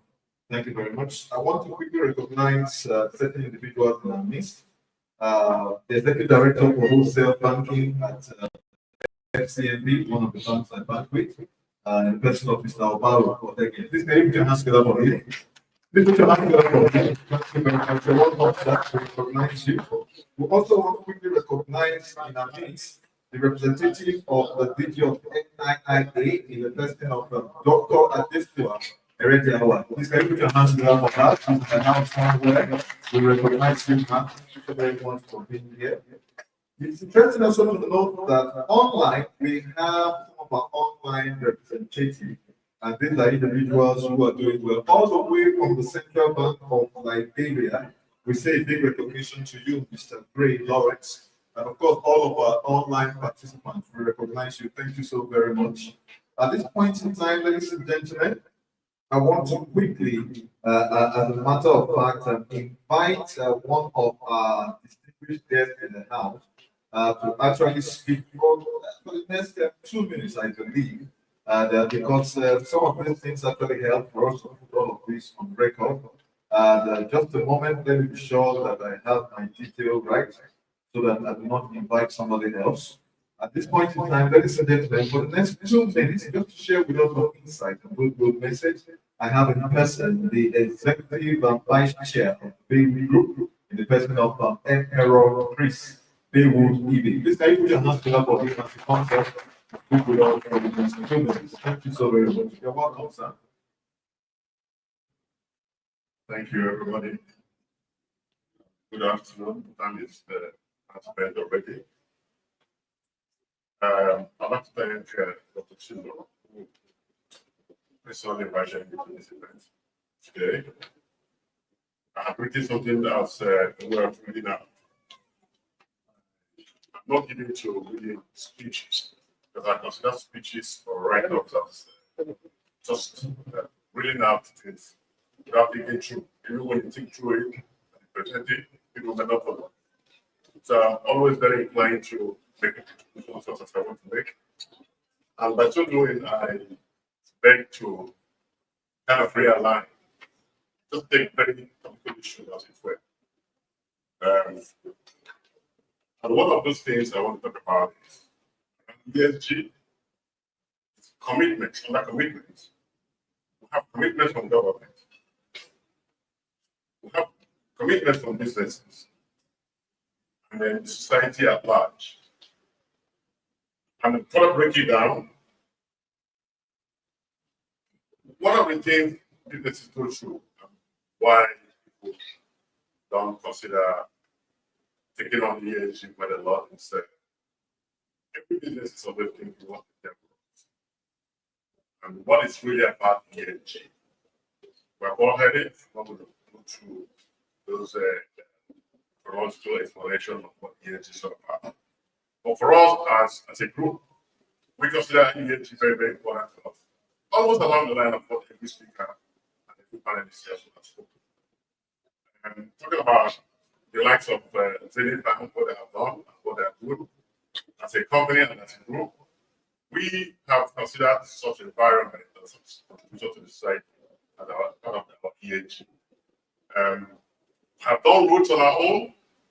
And why are we doing roads on our own? Community roads, not even city roads. There are communities that people cannot play. You have agrarian communities. They are majorly farmers, mainly farmers. They have no roads to access the farmland. They have no roads to lead them approach the farm produces. But what have we done in terms of giving them that quality access to the farmland and productivity? We have done a couple of things like that. We have invested in youth a lot. consider youth as one of the important society members that we have so much neglected, which is why I'm taking time to talk about youth investment. Everybody talk about youth empowerment. I talk about youth investment because when you actually invest in youth, you actually have empowerment. And it's not just about empowering youth by word of mouth. We have a foundation, very good foundation. And part of this we do is mentorship and internship. Okay? To that extent, we have even gone as far as North African Union to do a lot of internship and mentorship. We have to do that. So what are we talking about? There has to be a political will and implementation framework. That's very clear. You know, ESG, the SDGs, and everybody, local bodies are talking about it. But they have to break it down to businesses and companies and societies so that they see the importance and the relevance of their participation into all those things. I'm talking about incentivizing businesses. How do we incentivize business? A lot of us want to go into this renewable energies, green energies, or what have you. But how do you incentivize us and see that you're making money out of it? We think about if there's a clear policy directive and policy framework. By reaching out what you do, you can get certain compensations, you can get certain write-ups or rebates or rebates from government, including taxation and what have you. Businesses will consider it very, very, very important to think about ways to make it. We're talking about green energy, powering your offices, powering your homes, and alternative energy. These things are not cheap. Just like I told the next person sitting next to me, that is from Central Bank. Can you consider what we call the risky framework? Because when you consider the risky framework, that will make businesses to accept funds. Very small businesses, medium businesses, they have to be corporate. As a founder and a business owner, I know that accessing funds is one of the major challenges we have. Whether you are a woman-led business or a man-led business, female or male, it doesn't matter. Banks have their rules, and they have to access, have to go through those rules as regulated by the central bank. And it's very, very important that we have the risk framework. And if you have the risk framework to support small businesses, like one of the speakers have said, you can turn things around and go from there. And that will help gain in employment creation, job creation, mentorship youth and investment in youth. And this will take away a lot of experience and challenges we have in our society. This will excel and help us also in the social governance.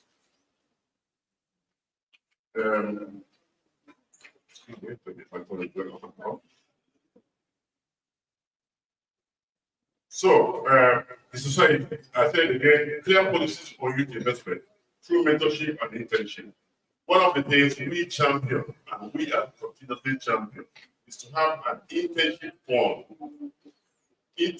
fund that will support our youths and small businesses. We have NSITF, that's supposed to be for technical education, vocational education, empowerment, but is this really happening? So one of the ways we're talking about in our own ESG program is to have a specific fund like an internship fund, where our teen youths who graduate from universities after their youth services, they have no job. But with an internship fund that really tell us to compensate and train and empower these youth and invest in these youth, you see them by policy, by legislation. It's not by, okay, you can go to this place. No, after your youth service, part of the ESG program we ask this to the government is that they should make it a policy framework where these youths can actually be seconded to businesses to one, acquire knowledge, professionally, technically, and otherwise. The kind of money that we be paying them, they would have grown their network, they would have grown their knowledge base, they would have grown the understanding of the business. And by the time after 1 year they live such an environment, they have opportunity to do this on their own. And what do? You help the society by taking away people who are unemployed. Because if you take people who are unemployed on the street, criminality and other vices will affect. This, I said, this will help capacity building as well. Part of the investment on our youth, enabling them to acquire other entrepreneurial, professional, and networking experience towards better society. This will encourage sustainability as it were. Because if you have youths that are employed, youths that are empowered, youths that are invested on with their good knowledge, empower sustainability because they can set up their own businesses, grow their businesses, and sustain this business by way of training, by way of knowledge sharing, by way of education and physical knowledge that acquired because of doing this education program. Then finally, there must be a clear concept framework on carbon footprint. Because everything we talk about here, carbon capture, if you have, like, we have a plan to go to the greenhouse farming. And in greenhouse farming, you can be sure that there's a whole lot of carbon capture. You know, the cost of doing this project and businesses. How do you really transform this period carbon capture into financial reward and into financial gains? In the global market, the carbon capture market, how much of it do we actually know in Nigeria? How many of businesses do we know that if we involve other ways of generating power, if we have other ways of doing business that is along the line of ESG and LTG, that we can actually make money out of it? How do we really, how do we really make people aware, create awareness in the society that by reason of what we are doing, these are the things that you can benefit because our society, what we hear, what is in there for me. Particularly, I'm talking about those who are really, really not empowered, those who are downtrodden, those that have been down on the ladder. They need to be empowered. They need to take some of them to be informed. These are the things I have to test that doing this our ESG program, we must break it down for clear understanding of everybody in society. And it's not by compulsion, and we people know that this is what is needed to be. It's a way of contributing to the ESG program. So, on the other way around, I support that sustainability in business is by bringing people together, having a policy framework, putting your businesses, having an idea of a succession plan. Part of what we preach in my organization, I talk about, somebody talked about India. How many businesses in Nigeria can say they have generational wealth, they have generational business? How?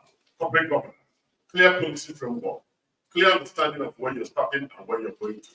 It is the dream of Bible Foundation and Bible Group that will build a society and a business that will far outlive the founder. The truth of the matter that the business we have today has sustained for over 3 decades, which means that something we're doing very well. And it is our hope and our aspiration that will go beyond that to even the essential business. And that is sustainability program and sustainability policies where thank you very much.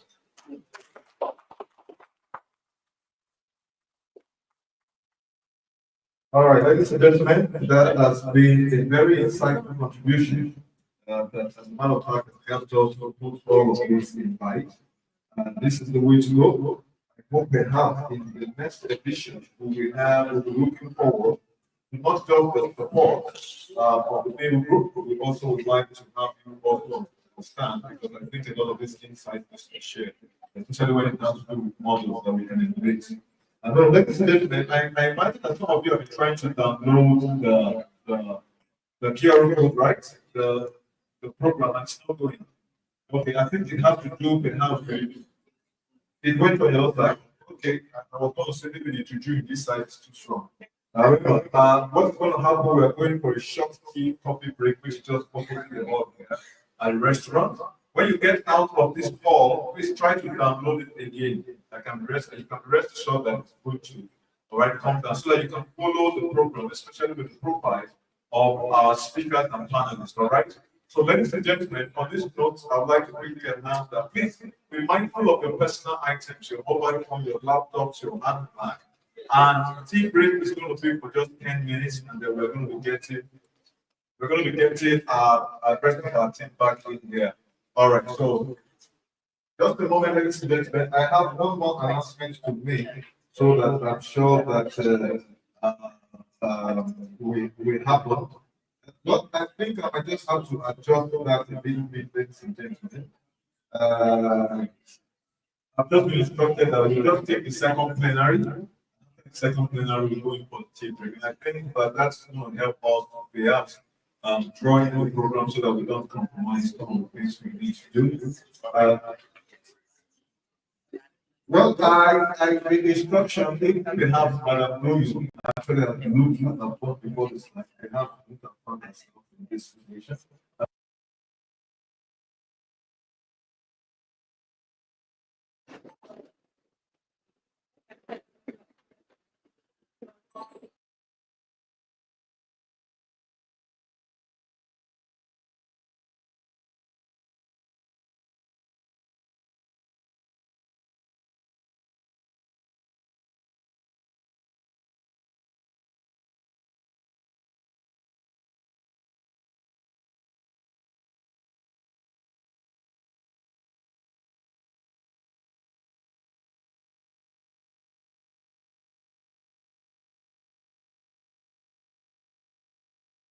This session, ladies and gentlemen, is going to be on one planet, one economy, collaborative pathways to inclusive and sustainable growth. And so I'll be inviting the moderator for this session, and that's the person of Mr. Bolariwa of now. Please, can you have Mr. Bolariwa come up? Please, can I have Mr. Bolariwa here? Just a moment, ladies and gentlemen.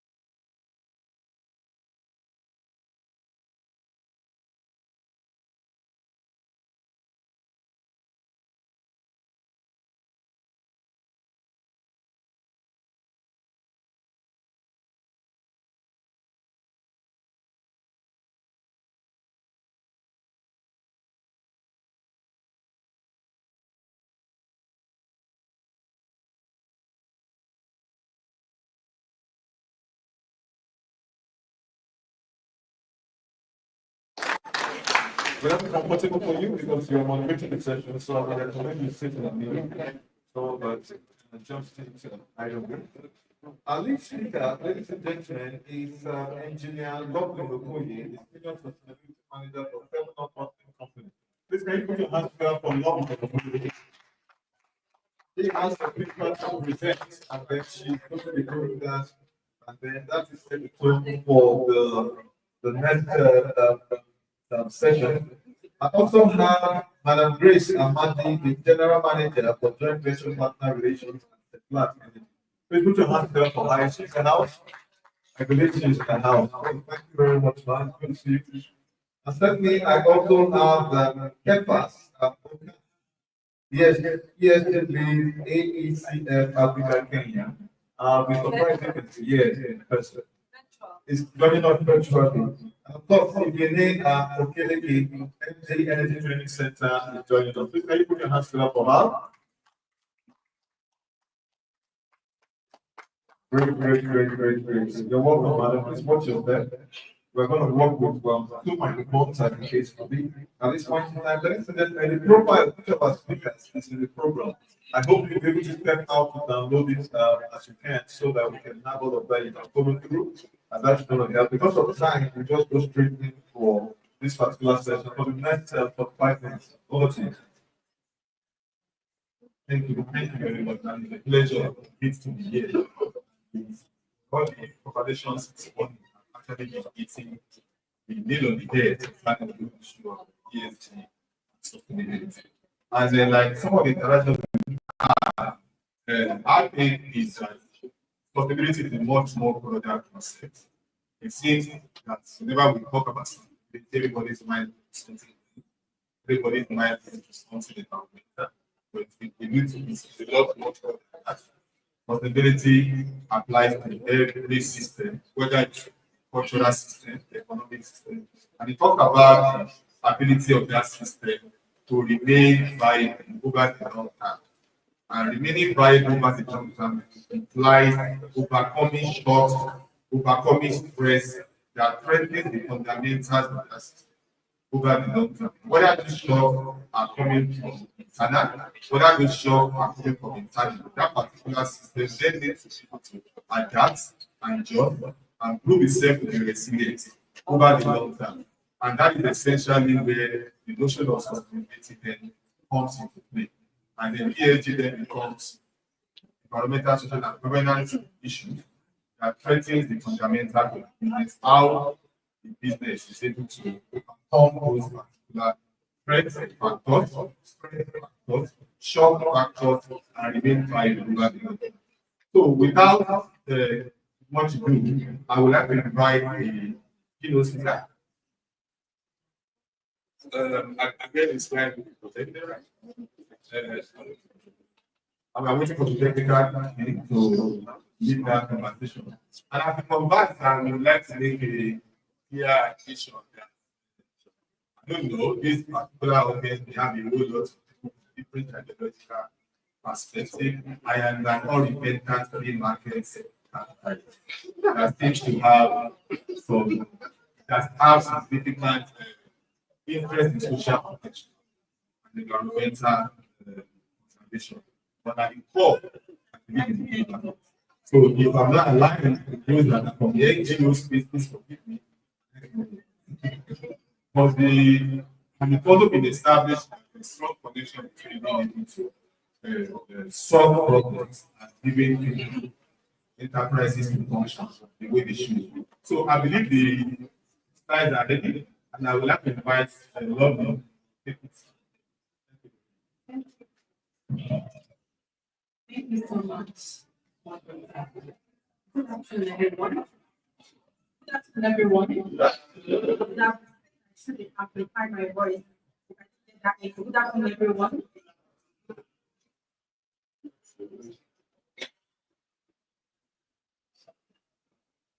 So I want to say that I'm really excited to stand before everyone to take this keynote presentation titled One Planet, One Economy, Collaborative Pathways to Improve and Sustainable Growth.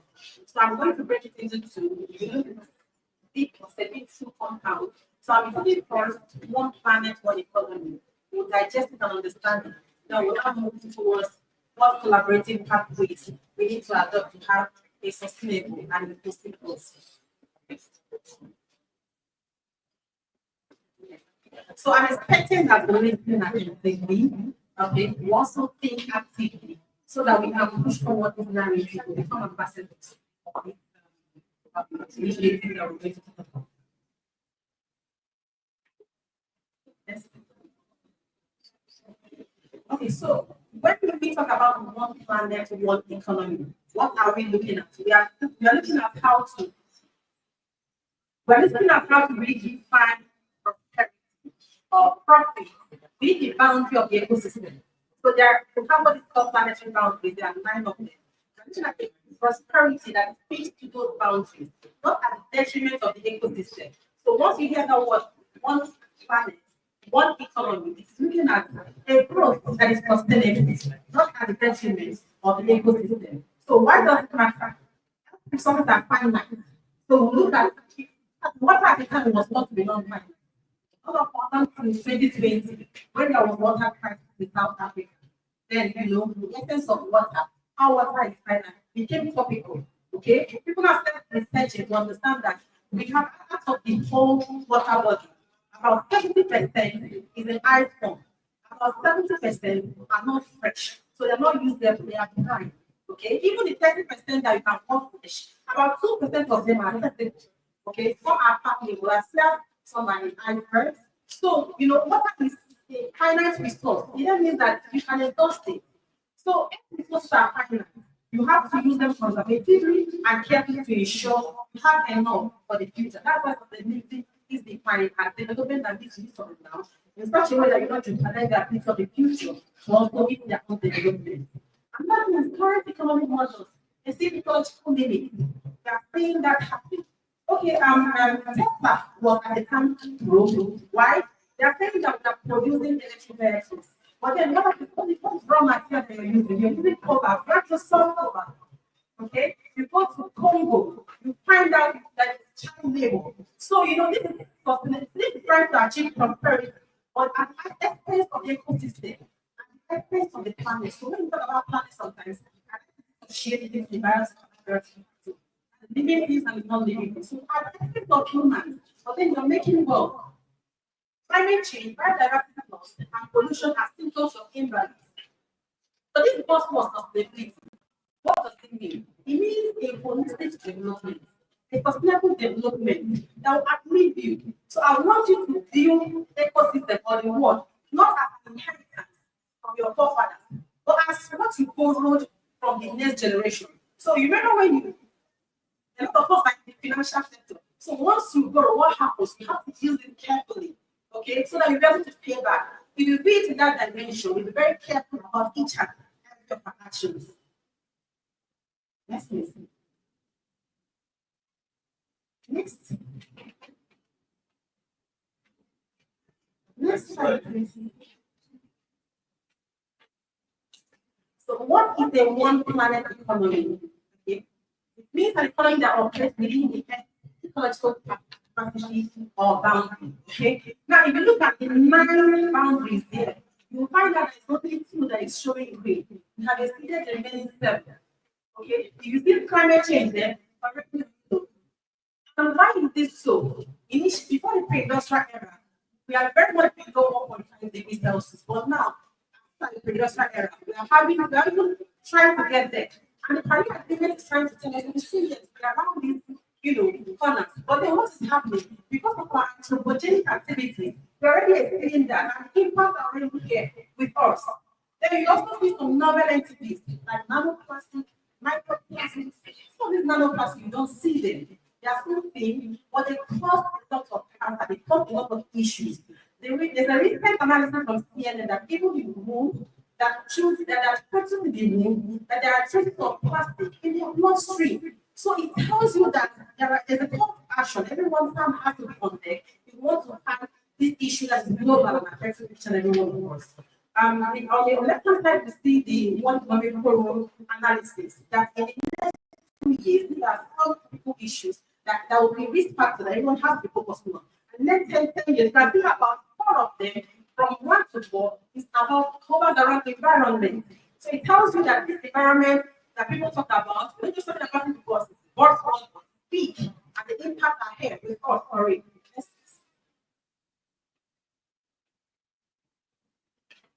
So it's about 2 slides. So you can see 2 diverse pictures. But I want to show you that the one on the left, so the one on the left was exactly like what you can see on your right hand side. So what does it tell you? Because of our activity, anthropogenic activity, industrial activity, we are degrading the ecosystem. And there's no plan to even make it or regenerate it or take it back to how it was. Being that we understand that the ecosystem plays a huge role in our lives. Next, please.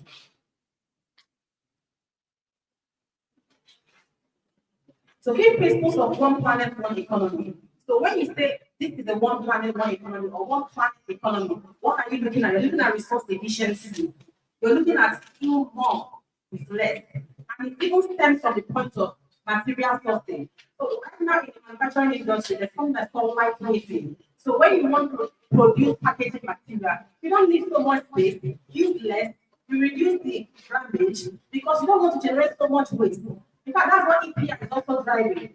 Extended producer responsibility. So I can take back what we have kept in the ecosystem. So it doesn't degrade the ecosystem. Everyone has a responsibility.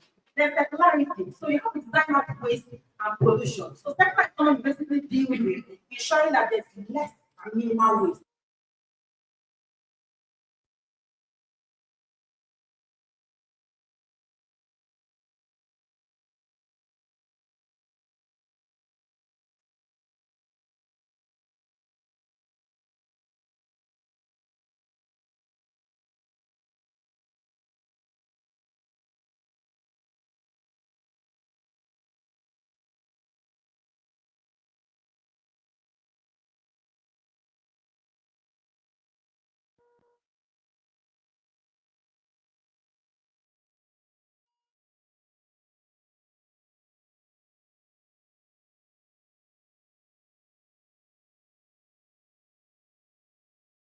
The next step for the don't see. But there are people trying to track it from your hand because they now value you. Okay, it's no longer viewed as a waste, it's now a resource because we have created value. Now we have organizations that do what's called recycling, meaning that you can have PET, that recycled PET. Instead of relying on virgin material, you can use the recycled PET as well as the resin to produce a free form, which will blow up to be a bottle. And I'm proud to tell you that some of the companies on 30% are PET at the moment because we are very huge on preserving the ecosystem.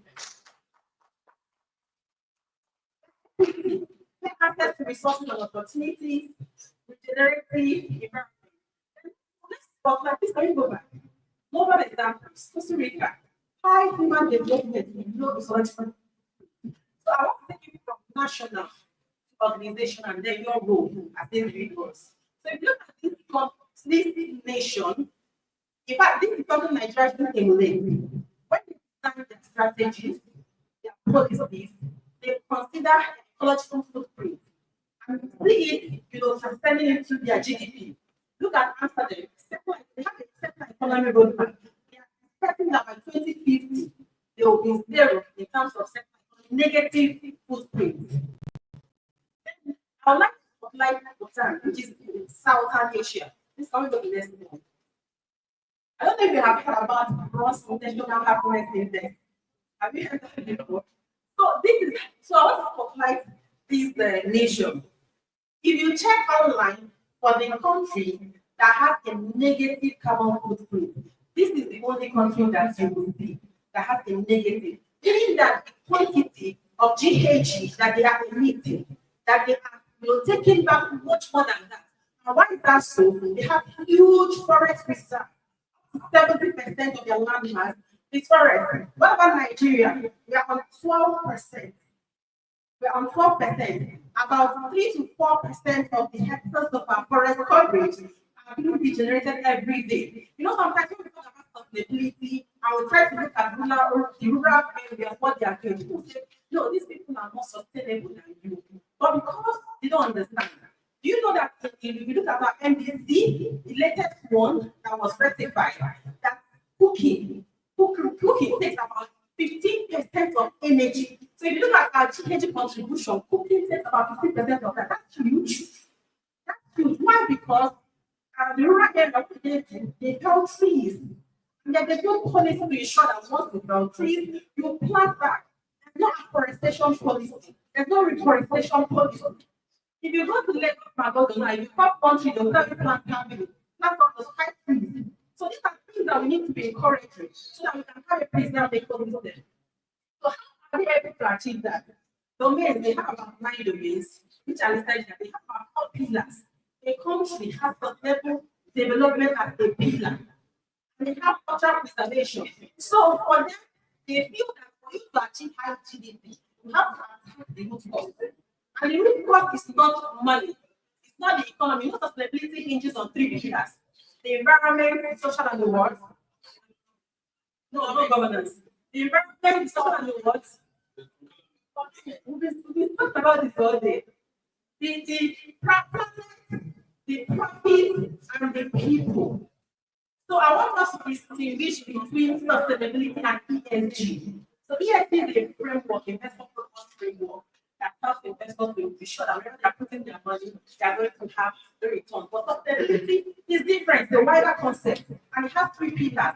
What we call the triple bottom line, or 3 Ps: the people, the planet, and the prosperity or profit. Okay, so for them, they don't focus first on the profit. They don't look first at the GDP. They focus first on the people and the ecological footprint, and that is the root cause. Once you focus on that, it will translate to your GDP and it will be high. And that's what's happening in Bhutan. Business slide. So you see a country that has got 8.1% of people happy, 38.6 extremely happy. And then it translates to their GDP. It has been improving since the 1970s when this was introduced. So our road towards a one-planet economy for businesses. So I'm talking about nations. For businesses, we have to integrate ESG. So I've just distinguished between ESG and sustainability. For you to be able to properly monitor, manage, and measure sustainability, you need ESG framework. Okay? And for you to be able to integrate this, next slide, I tell you how to do that. But then you also have to look at your supply chain. Some of us we just focus on our own footprint as an organization. Okay, but then we forgot the value chain, the entire value chain. So I love what some banks are doing. So if you want money from them, they will deploy a DD, that's due diligence, here and a DD, to find out if the fact we know that you are viable economically, but then what's happening in the landscape of the environment and social? How well are your people, both internal and external stakeholders, taking care of it? How about your environmental footprint? What are you taking back or pushing back to the ecosystem? Okay, if they will give you loan or not. Innovation and product design, transparent impact reporting. You know how you want your business to start, whether as company A or as company B.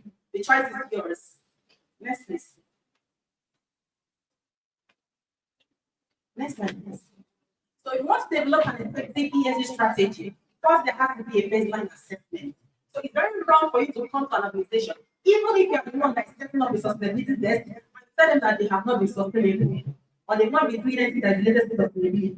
No. So they may not call it that way, but if you look at most of the practices, may be sustainability oriented. So you have to do a baseline assessment, understand where they are, ranking according to standard.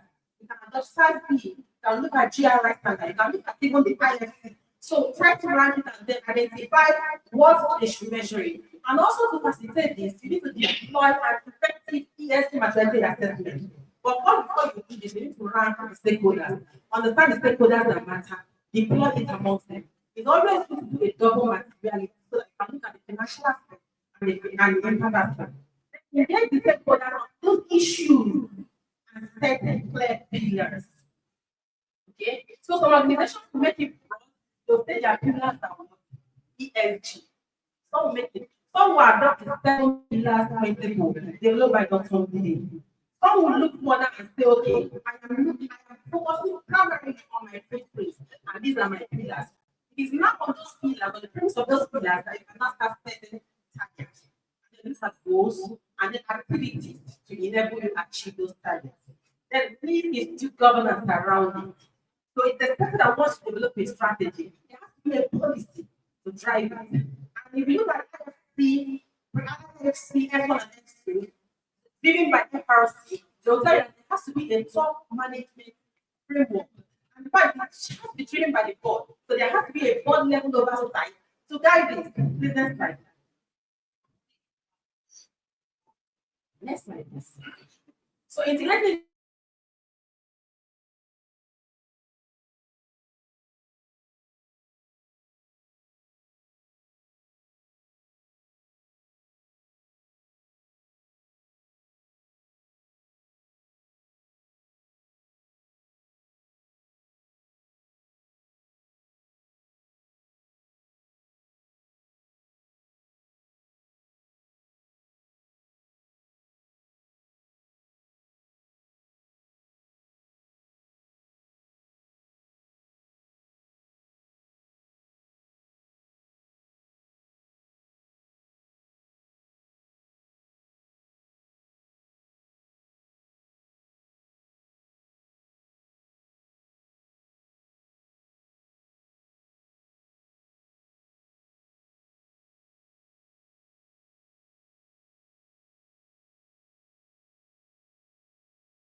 operationalizing their own. Then engage all stakeholders. At each point, you keep engaging stakeholders. You have to keep carrying them along because they are the ones to drive all your activities, initiative, and ensure that the KPIs that have been mapped out are achieved. Then you now monitor and report. So what I see some organizations do is that they are so interested in reporting. But what are you reporting? You only report impact. Sustainability reporting is basically not financial.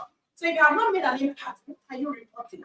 So basically, them they brainwash because there's no impact. So you have to set these strategies, start doing something first. It is more basic. So it's when you do those things, make an impact, then you have stories to tell to inspire others. And afterwards, you communicate to all your stakeholders. Next, please. So let's take at some few case studies. Okay, Enron, this is a financial institution. I know this shouldn't be new for all of you, but then in sustainability, when the manufacturing, a lot talk about it a lot. So what crushed this company is the governance issue. They were not making profits, but they gave that new feel, that main feel that they are making profits, and the people were heavily investing. So that's a fraud. They believe that there's no integrity. And then when they, up till now, everyone has not been able to, bounce back from that effect. And this thing made transparency topical. That's why stakeholders always ask you, where is your financial statement? If I integrate sustainability into your annual report and ensure that it's published, because so that we don't have cases like this again. So people lost their money. You may think that this is small, but it's also affected American GDP. And it's also affected how people react to other investment opportunities. They're now looking at those investment opportunities with a lens of doubt. There's no longer trust in the business. Next, please. So for this, it goes there to me. I not talk about this. This is most widely emission standard, which is called dislocate. So what did they do? This company, after 2015, when we are still having ESG being translated from MDGs to SDG. So and then it's being critical. Everybody's looking at it, talking about emission management. There's this Trans Paris Agreement. What did this company do?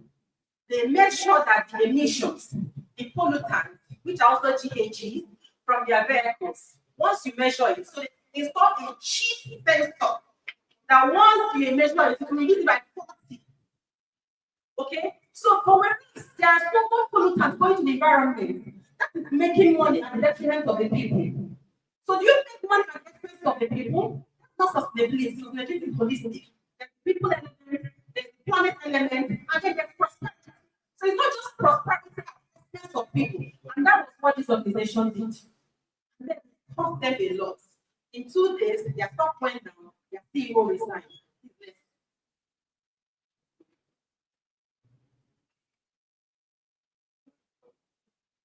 Next slide around this. So beyond profit towards purpose, I would have tried to run things on this, but we don't have time. Please, next to the last slide.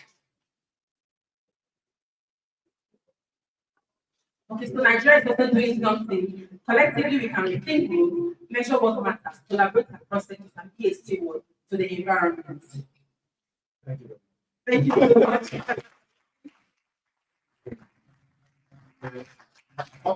That was a very, very lovely presentation that actually caught our attention and actually triggered a whole lot of interest on what I'm talking about. And I think that you need to let us, I think your conversation around the differentiation between ESG and sustainability is something that will be taken away because sometimes it is interchangeable. Granted, the fact that they're connected. One is a framework that investors, lenders, and other stakeholders use in assessing a company's performance with respect to sustainability. It then means that the investor itself is attempting to sustainability as to deploy ESG to measure the investing company or the creditor to ensure that it's not kind of absorbing risks in that particular entity's business into his own business, thereby jeopardizing the interest of his own stakeholders. And I think that's a very key one to take away. And I think one of the other points that personally I have to take away was also the idea that there are opportunities. Most of the time we talk about this thing appealing to conscience, appealing to values, appealing to your sense of being right. Ladies and gentlemen, we all know what is right and what is not. But when we are given the opportunity that is involved in our action, we tend to take more action when we see the bottom line impact of the things that we want to do. If those things now end up benefiting the environment, praise the Lord. But generally speaking, there is no incentive that is more powerful than a profit motive.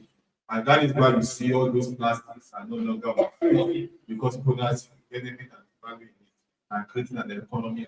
And I think that's also very, very encouraging. So thank you very much, Lovely. And I wish us to give Lovely a round of applause for that. Also, this particular so goes for question. And in my sequence of a question, I will still Lovely in the interior. And I will then go straight to Grace. Yeah, Grace, we are from the same place. We are all other that's background people. So probably many people don't even like us here. So but the point is that let's go straight. So we say Okay, so given the oil and gas sector's contribution to GDP, need the contribution to the foreign exchange, to the foreign earnings is significant, but we are trying to push the contribution to the GDP because generally the GDP contribution of oil and gas is not as much as we think it is. It rather contributes more to the foreign earnings of the company. So, to the country. So more of our GDP is still agriculture, trading, service, because oil and gas is largely a technology intensive and very less in terms of its human intensivity, labor intensivity of it. But generally, given our contribution to this, Nigerians ability to earn foreign exchange, which is very, very important now. Leave you know, and employment and the environmental concerns associated with oil and gas. What strategies can companies adopt to maintain economic value while transitioning towards operations? So we want this foreign exchange, we want more production. We also don't want oil spill. We don't want community disruption. We don't want all these other problems. What are we doing? How are you able to solve all this problem? Thank you very much. This is a very nice question. I hope you know. So, indeed, the oil and gas sector contributes mostly to GDP, economic growth, revenue generation, and as well as employment for both skilled and skilled workers. However, we are now faced with current global realities that operations are heavily impacted on the environment. These are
vendors, even up to the board level, and engagement with social communities and the communities themselves.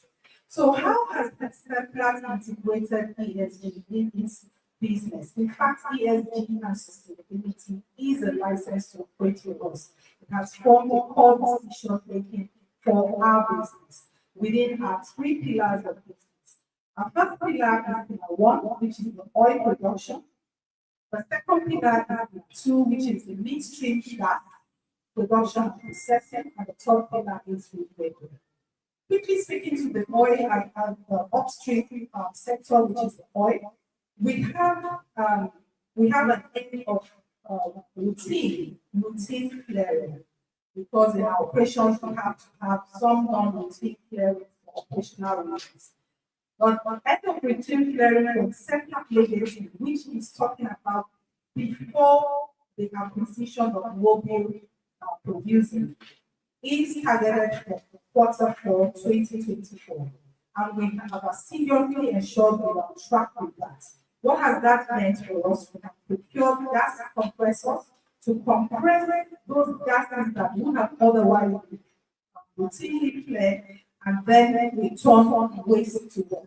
We also send those gases to our gas processing facilities for further processing. And aside from gas flares, of course, there are fugitive emissions in our operations. Coal venting to their other operational activities. So we have a leak detection and repair systems which have been installed to capture fugitive emissions within our operations. These are quick examples I would like to share upstream. To the midstream, which is gas, we are also ensuring that we contribute to the national gas reserve of the nation, which is very vital.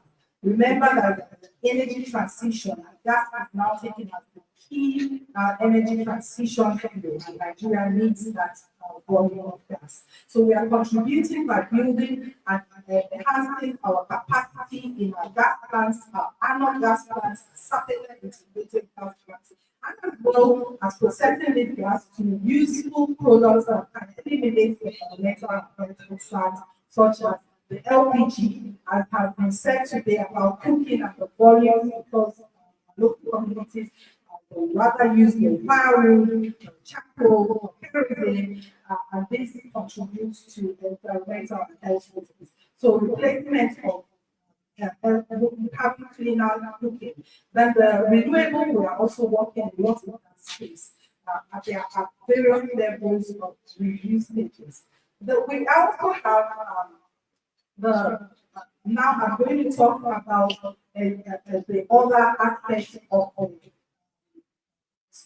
the African integration.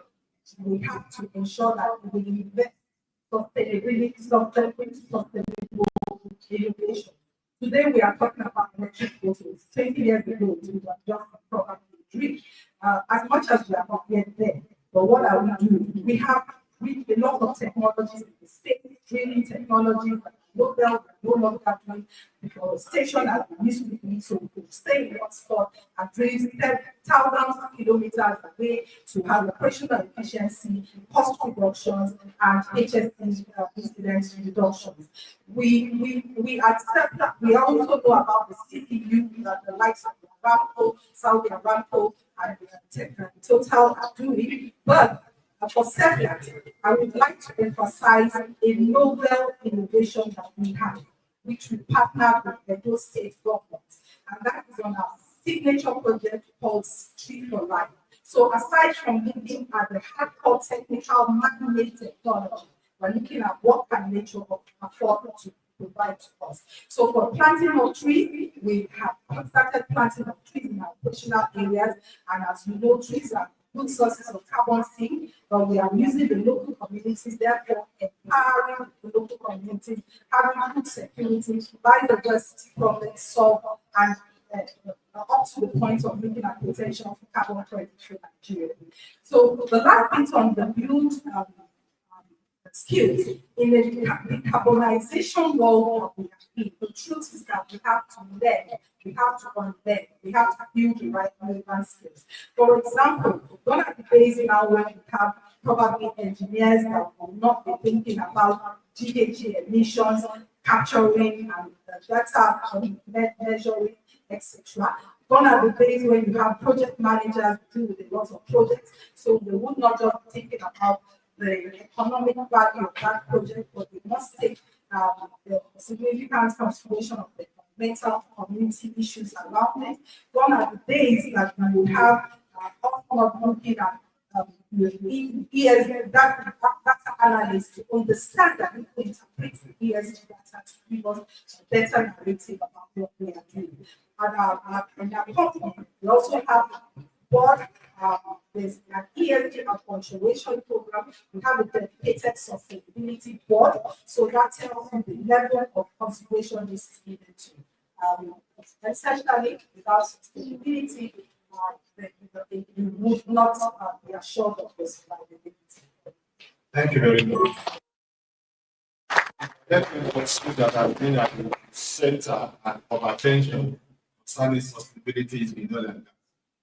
The only company that has actually done its best to ensure that oil and gas in the context of sustainability is well embedded and integrated in the sector. Thank you very much for all the things that you've done. And for what the government has said and what they have said, you actually see that it's not about there is a response to the incentive to grow, leveraging opportunities in the sustainability discussion. You mentioned the issue of plastic, she's mentioned the issue of the emission of gas flaring. The gas that we talked about, flaring gas is being captured and it's being commercialized. It may be made available for us for cooking.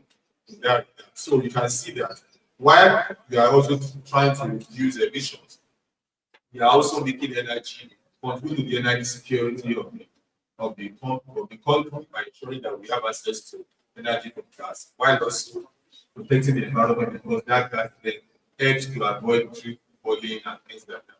So in the ESG and sustainability offers significant innovation space. If they are thinking around it, they are going to make a lot of money from it. So let me go into let me invite Ibene to the conversation. Given the fact that ESG has a lot of stakeholders and no issue of sustainability, and we know that without stakeholder support really not go far wherever you are doing. And therefore, I want to ask in the critical stakeholder play and achieving ESG, what are the roles of all these stakeholders that you'll be able to navigate around to achieve your ESG goals and sustainability goals? I just Thank you very much. Thank you very much. Thank you. I think that we are not only this we have a lot about. So I'll just quickly do stakeholders, but I'll use the context of organizations. So I'll start with who are the internal stakeholders. It starts with the board. The board are the people that have the oversight function, and sustainability starts with them. We have to take responsibility. And these days, where organizations don't meet certain expectations, boards are held accountable. So it starts from the board. Secondly, management, executive management, key critical goals. And listening to a lot of people that been on this panel highlighted some of this responsibility. Then employees. So when we talk about management, you have procurement, you have somebody even there that is responsible for sustainability. And not just having it as a responsibility, it's how the organizations drive their vision, strategy, operations, and how you also make employees accountable. But because if you don't make measurements, then people just say and do lip service that they are doing sustainability. So when you talk about employees, not just employees, critical departments like IT, legal, risk management, commercial, supply chain, we all have responsibilities. Then when we go to external stakeholders, we don't talk about the regulators and government. Those are people that are responsible for clearly defining the standards, the expectations, like in the financial services industry sector, is the CPA, very clear. You also have SEC, you be very clear on what is expected. Then you also have communities, you also have community leaders, you have NGOs, you also have your suppliers, your third parties, your counterparties, people that you do business with. You have to know how, they want to know how reputable you are. You also need to know that even the materials and things they're using are also, because they will put you at risk. Then you also have investors, potential investors. They always ask for a lot of this reporting. People that want to invest in companies, they want to know about a lot of these things. Also, you also have people that your employees, potential employees do. Many people now are asking me, what are you doing with sustainability?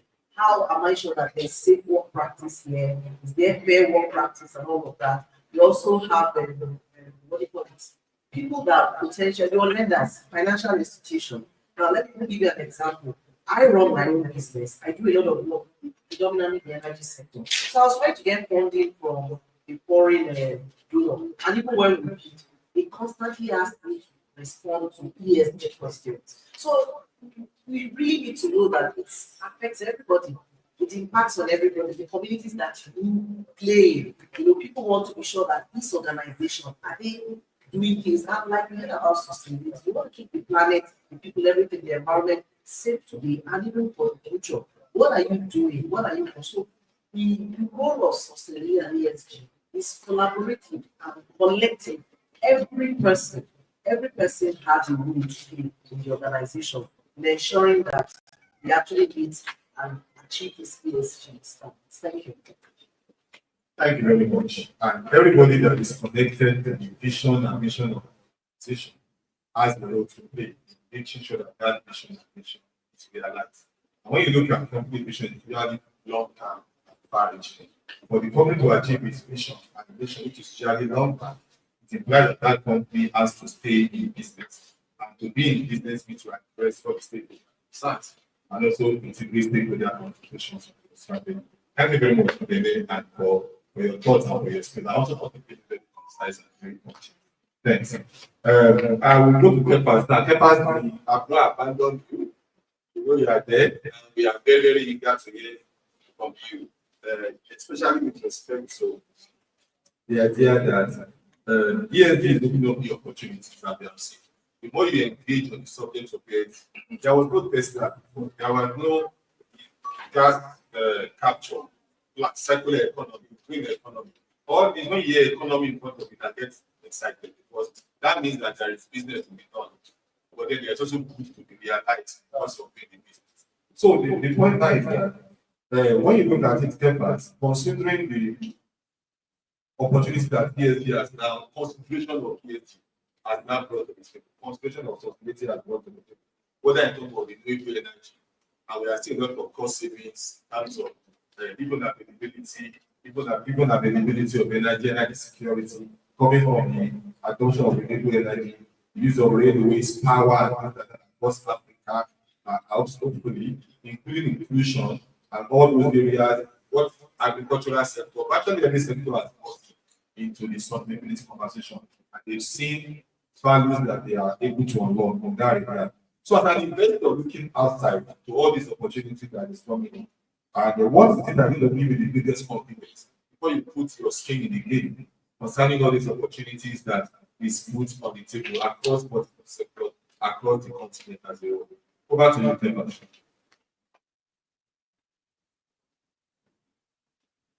Oh, wow. You are muted. You are still muted. Oh, the voice is not feeding in. And the third people, also. Wow. I believe where we are trying to start capacity, and I think we should, because I think that perspective is very, very key in bringing home the conversation. Yes. Oh, Kepa in the back. Thank you very much. Did you hear the question? Hello, Kepa. I guess the. Hello.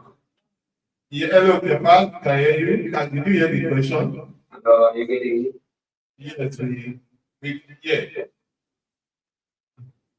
Hi. Hi, can you go ahead? I don't think is that not hearing us? Okay, well, then the transmission. Hello.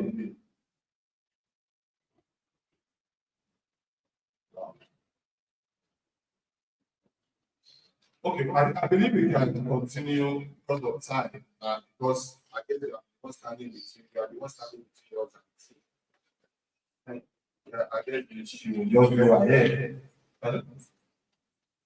Yeah, and it's becoming less sustainable because it's again I'm getting London, so my sustainability is being challenged. Yeah, that's one. So I will return to Lovely now. And then my question will be for the second round of questions. The beyond reputational benefit and visibility relative to ESG metrics, which you told us about, KPIs you also told us about. How can And it's still the same question on the business strategy. Anyway, so I'm taking it, just emphasize it.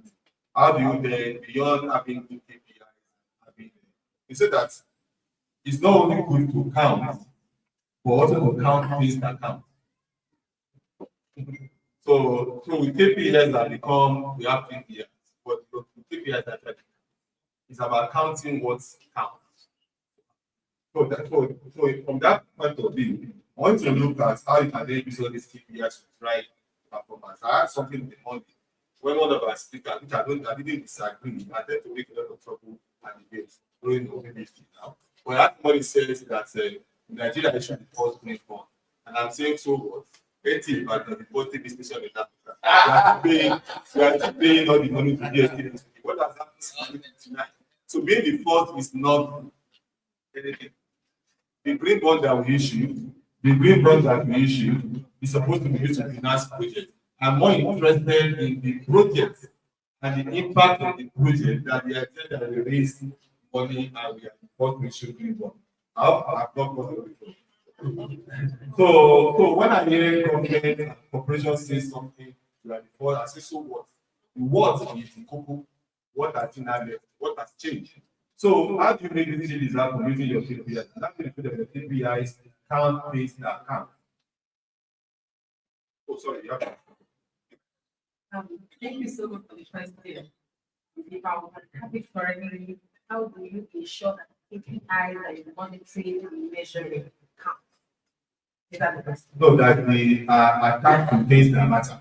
You can have the KPI that is talking about what does not change anything. Awesome. So, sustainability dynamics, how do the non-financial KPIs impact the financial?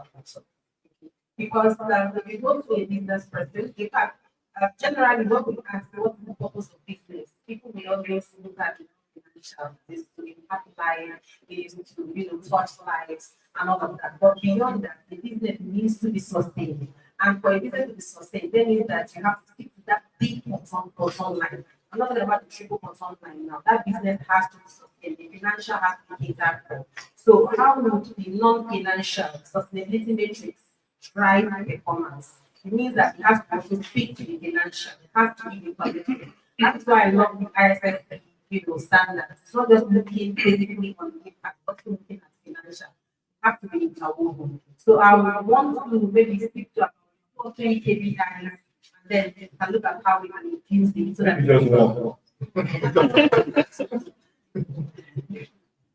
all right, thank you. So I'll pick one beautiful initiative. So in trying to drive carbon footprint reduction, everybody's talking about decarbonization. Okay, in the light of the fact that Nigeria has signed a Paris agreement, and we have NDC, and we have what we need to start monitoring as a nation, which will also go down to industries.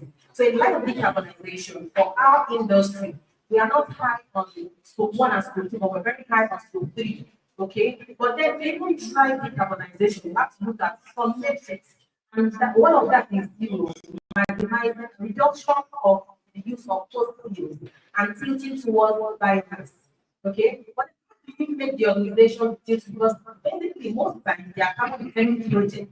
So how do you make the organization tilt towards that to know that there will be a return on that investment? So what we did was, we built a case, sustainability case, and then we looked at the impact. First of all, when you consume biomass, if you're using GHG protocols to estimate your carbon footprint, it was negative because what happens, if you look at agricultural produce waste, then emissions from them going to convert them are not the track to the process of photosynthesis. So that's what they give back. So they are carbon neutral generally. So we propose that we stop firing oil, firing gas. Even when you say that gas is the cleanest form of energy, but it still has footprint. There's still emission factor attached to that. So we have to propose that if you burn biomass, it's carbon negative, it's carbon neutral.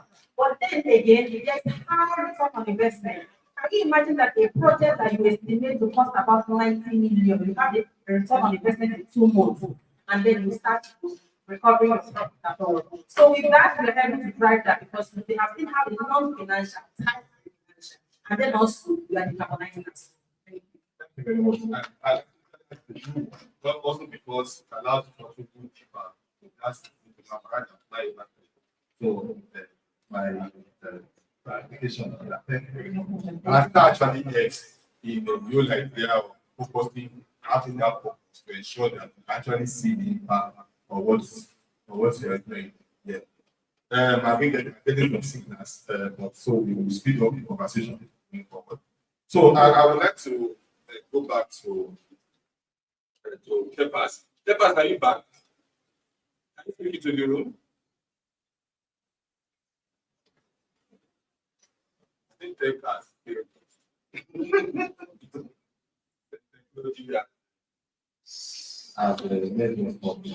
So we are not able to hear.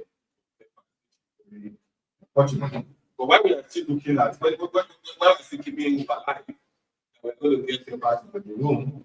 I will return to this. So global capital continue to shift towards sustainable and green investment. Yeah, that's component the balance. It's a global capital continue to shift towards sustainable and green investment. African organizations structurally position their ESG narrative to remain attractive to investors and competitive within the moving landscape. And so we know that Trump has tried to even companies are not even using the term ESG in their only way from the TEI because of pressure. But the fundamental means that because ESG addresses risk and capital allocators know that the company that is doing one of ESG has a better chance of supporting investment. Regardless of the political and ideological overlay, capital is still moving towards sustainable investment. So within that context is where I want to lay your answer. How can organizations strategically reposition their narrative to remain that impact investors in this particular landscape? Thank you once again. So indeed, the global companies are shifting their message towards development. But we have to start ensuring that we are not just ticking the box compliance driven ESG, but actually stating the narrative and stating the very clearly. So we need to first a strategy to situate our ESG narrative within our energy landscape in our own realities. And what's our reality? We don't have energy. So we have energy, we need energy reliability, energy ability, energy security, and energy sustainability. And then before we start talking about access to energy using renewable energy. So for second energy, for instance, we have our Amope warehouse facility within which we started doing the pilot study and essentially making sure that power is 100% solar. And that's the case study that is available out there in the space. We're also looking at how to begin to ensure gas to power. These are things that there are other oil and gas companies that are doing enormous in that space. So we need to start stating how those flows within our own African context and our own meetings. Now, I want to, if we situate it, we need also now to elevate our ESG reporting because that's something that we're not so strong in. Most very recently, NGS, is the sponsor of this program, did advise that all corporates should start producing sustainability reports. It's important because the sustainability reports are where we can tell our stories with data driven, verifiable the records. And for us to do that, we need to ensure that our ESG story, everything around we are doing, we have with good narrative. We have a case study about it. We also have to have data verification, which is a requirement for investors who want to be assured that data that you have there are not just your data that you just want to state there. There must be qualified assurance statements in those policies. Because we are not operating in a vacuum, it is also a necessity that we would compare ourselves with global organizations in our reporting. So our reporting will not only reference local regulations an act, but reference global or universally accepted standards and frameworks on ESG space, like the GRI, the United Nations Sustainable Development Goals, etc. And finally, I would also like to say for SEPLA, the beauty of what we have done, we have drastically reduced production of ESG sustainability reports. But because of communities where for some reason we have to, we use papers that are recyclable from the Forest Reserve Stewardship Council. And that's very important to demonstrate for that we are actually working to talk of ESG. The last one I wanted to elaborate on the key is that we should engage the relevant stakeholders, particularly the investors. In this time that we live in, silence is a killer. If you allow the narratives out there to come from third parties, then you are going to get equality. For example, we have ESG rating agencies, the likes of Sustainability, Fitch, and MSCI, etc. But guess what? They don't come knocking necessarily at your doors to get information. They're going to get this information at publicly available platforms. So company websites, regulatory sites, what are there in the news. So imagine a company that hasn't taken that due diligence for responsibility to ensure that whatever information is in the website are actually verified and authentic and transparent, etc. That is a problem. Imagine a company that has had an offshore oil spill within its operational facility, and because Nostra has picked up that record, because we have actually reported what we had, but it was from a moving tanker, and we did not do our due diligence to go and reconcile the data with Nostra. You're going to be seen because it will enter your own numbers of your ESG performance, which is becoming seen as very poor, and that will impact the investors' rating and confidence about the business. So also in the social media or news, if there is a HTC incident that you have taken care of to ensure that you have a press holding statement or followed up and released a full report about it, then there will be issues around that. So in terms of reporting, it's very, very important that we really take ownership of narratives. And I would like to say that last one will be to engage the investor. Investors' forums should be held. It shouldn't be general stakeholders forum. Even engaged vendors. We have dedicated sessions for investors, vendor forum where we talk about the ESG and address any break-ins. Most importantly, I'd like to conclude in this note that wherever ESG is being discussed, because we need to stay attractive, we have to go the narrative, we must be present. African countries, Nigerian companies should be there, and they should be present. Thank you. Thank you very much. I think the last contribution will come from the DNA, and this is also the whole conversation around alignment.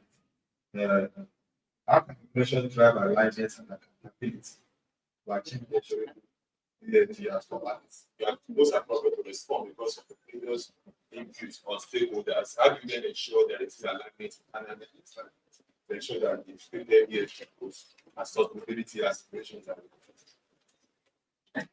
Thank you very much. People are energy and not being captured in all of this. When she's talking about the past of development.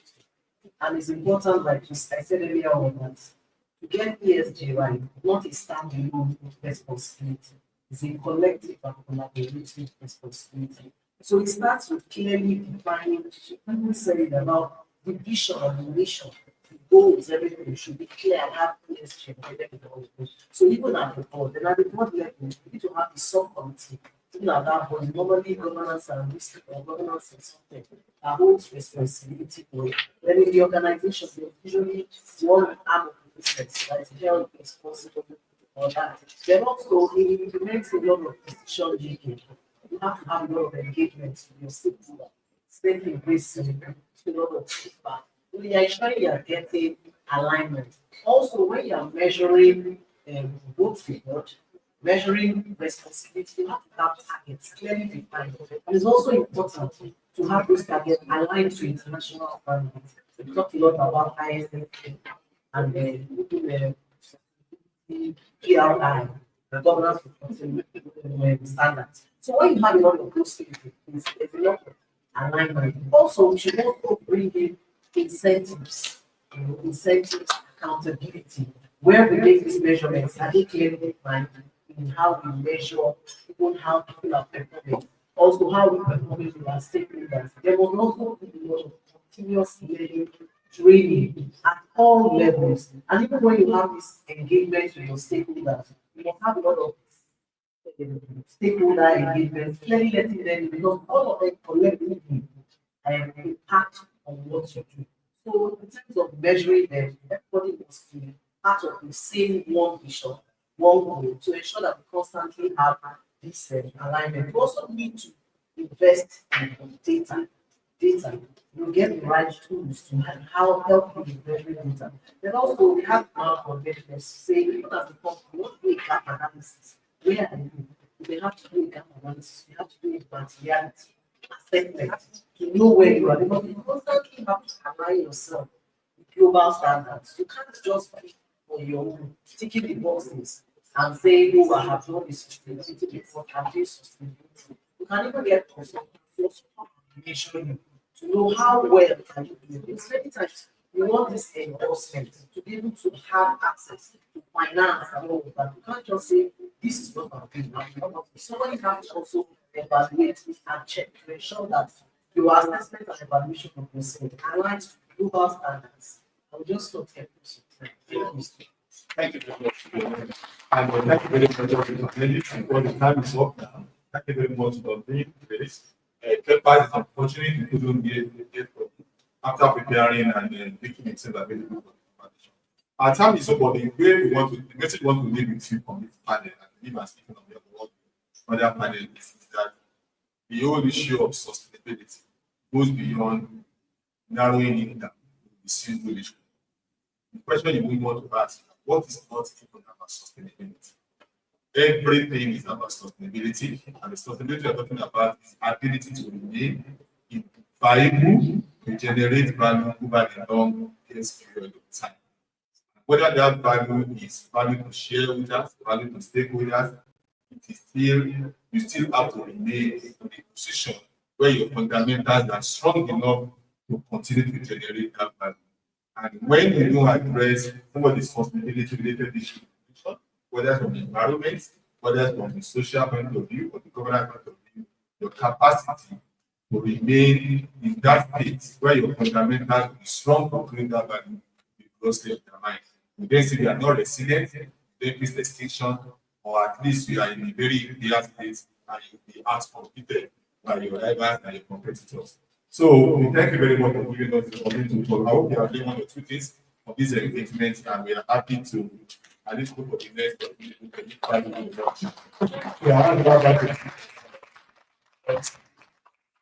All right, thank you so very much. First, I'd like to kind of cooperation. Actually, it would help us about the concept. If I have my way, I would have given you guys 2 hours. But now I don't have. It's not the It's not the problem. So, gentlemen, please can you put your hands up for them and stand up for the full picture?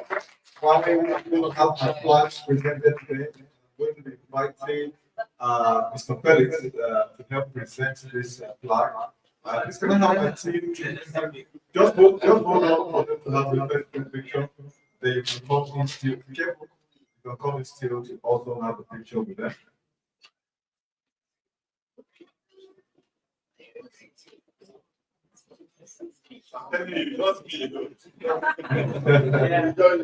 All right, why I have Mr. Felix and Mr. Alaba to join them at this picture. Please hold on to your phone, Mr. Felix.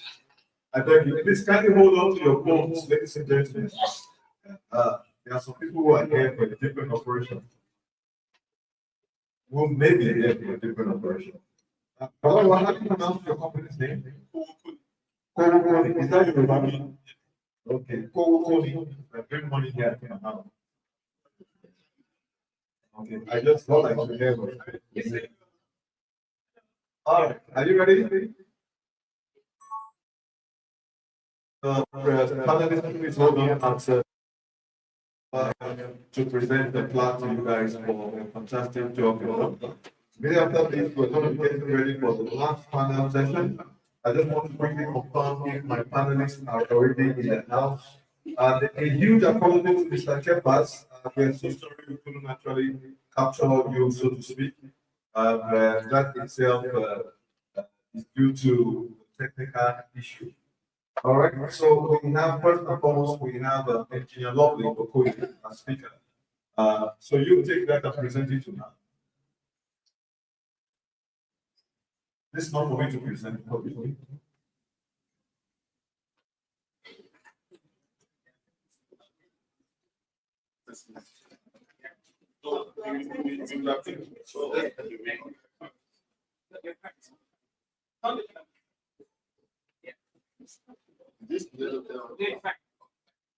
All right, as quickly as we can. Thank you very much. Please smile, ESG smile. And then the next is Madam Grace Amadi. Madam Grace Amadi, thank you very much. Mr. Pedersen, presenters. You can have a seat afterwards. All right, you present to Madam Grace Amadi, General Manager of DBP Relations at Setlight Energy. Thank you so very much.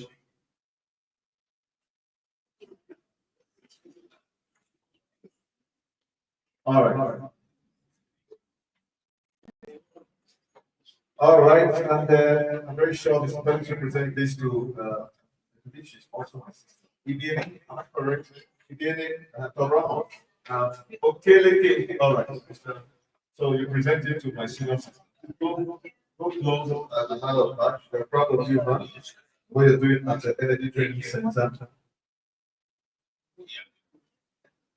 Please make sure you pick up your phone and your tab when you're leaving. And the money man who has been the next moderator, that's Mr. Bolarima Almarico. Fantastic, you guys have done so well. That is it. And I've done there is a demonstration that is already happening by one of our companies. Here, please, I respect all the details to be communicated. Team break. Let's say this, we're going to start the moment from now. Then as soon as we're ready, we are next to back for the final session. Team break is for 10 minutes. So what you can do is when you go in for the team break, you can bring in your dog out there so that we can go into the last one. And then we can wrap up on time. And when you get outside of the hall, you can kind of QR code and absorb the program of the day. Ladies and gentlemen, team break is inside for the next 10 minutes. It's just for those this hall and the restaurant. Thank you very much. You might pull up your personal items or pull your laptop and bring this to me. Thank you. Please let me quickly confirm if Mr. Sponsor and Today is in the house. Madam Ivana of Taki, Mr. Louis Laga, Marilyn of Isaac Sula, I will cover that. And thank you all. I hope you are all in the house. Because the next session, thank you very much. It's going to be taken out as soon as the tea break. For the next 10 minutes, please look at the time. We're coming in here by 1. All right, by 2 o'clock. Thank you.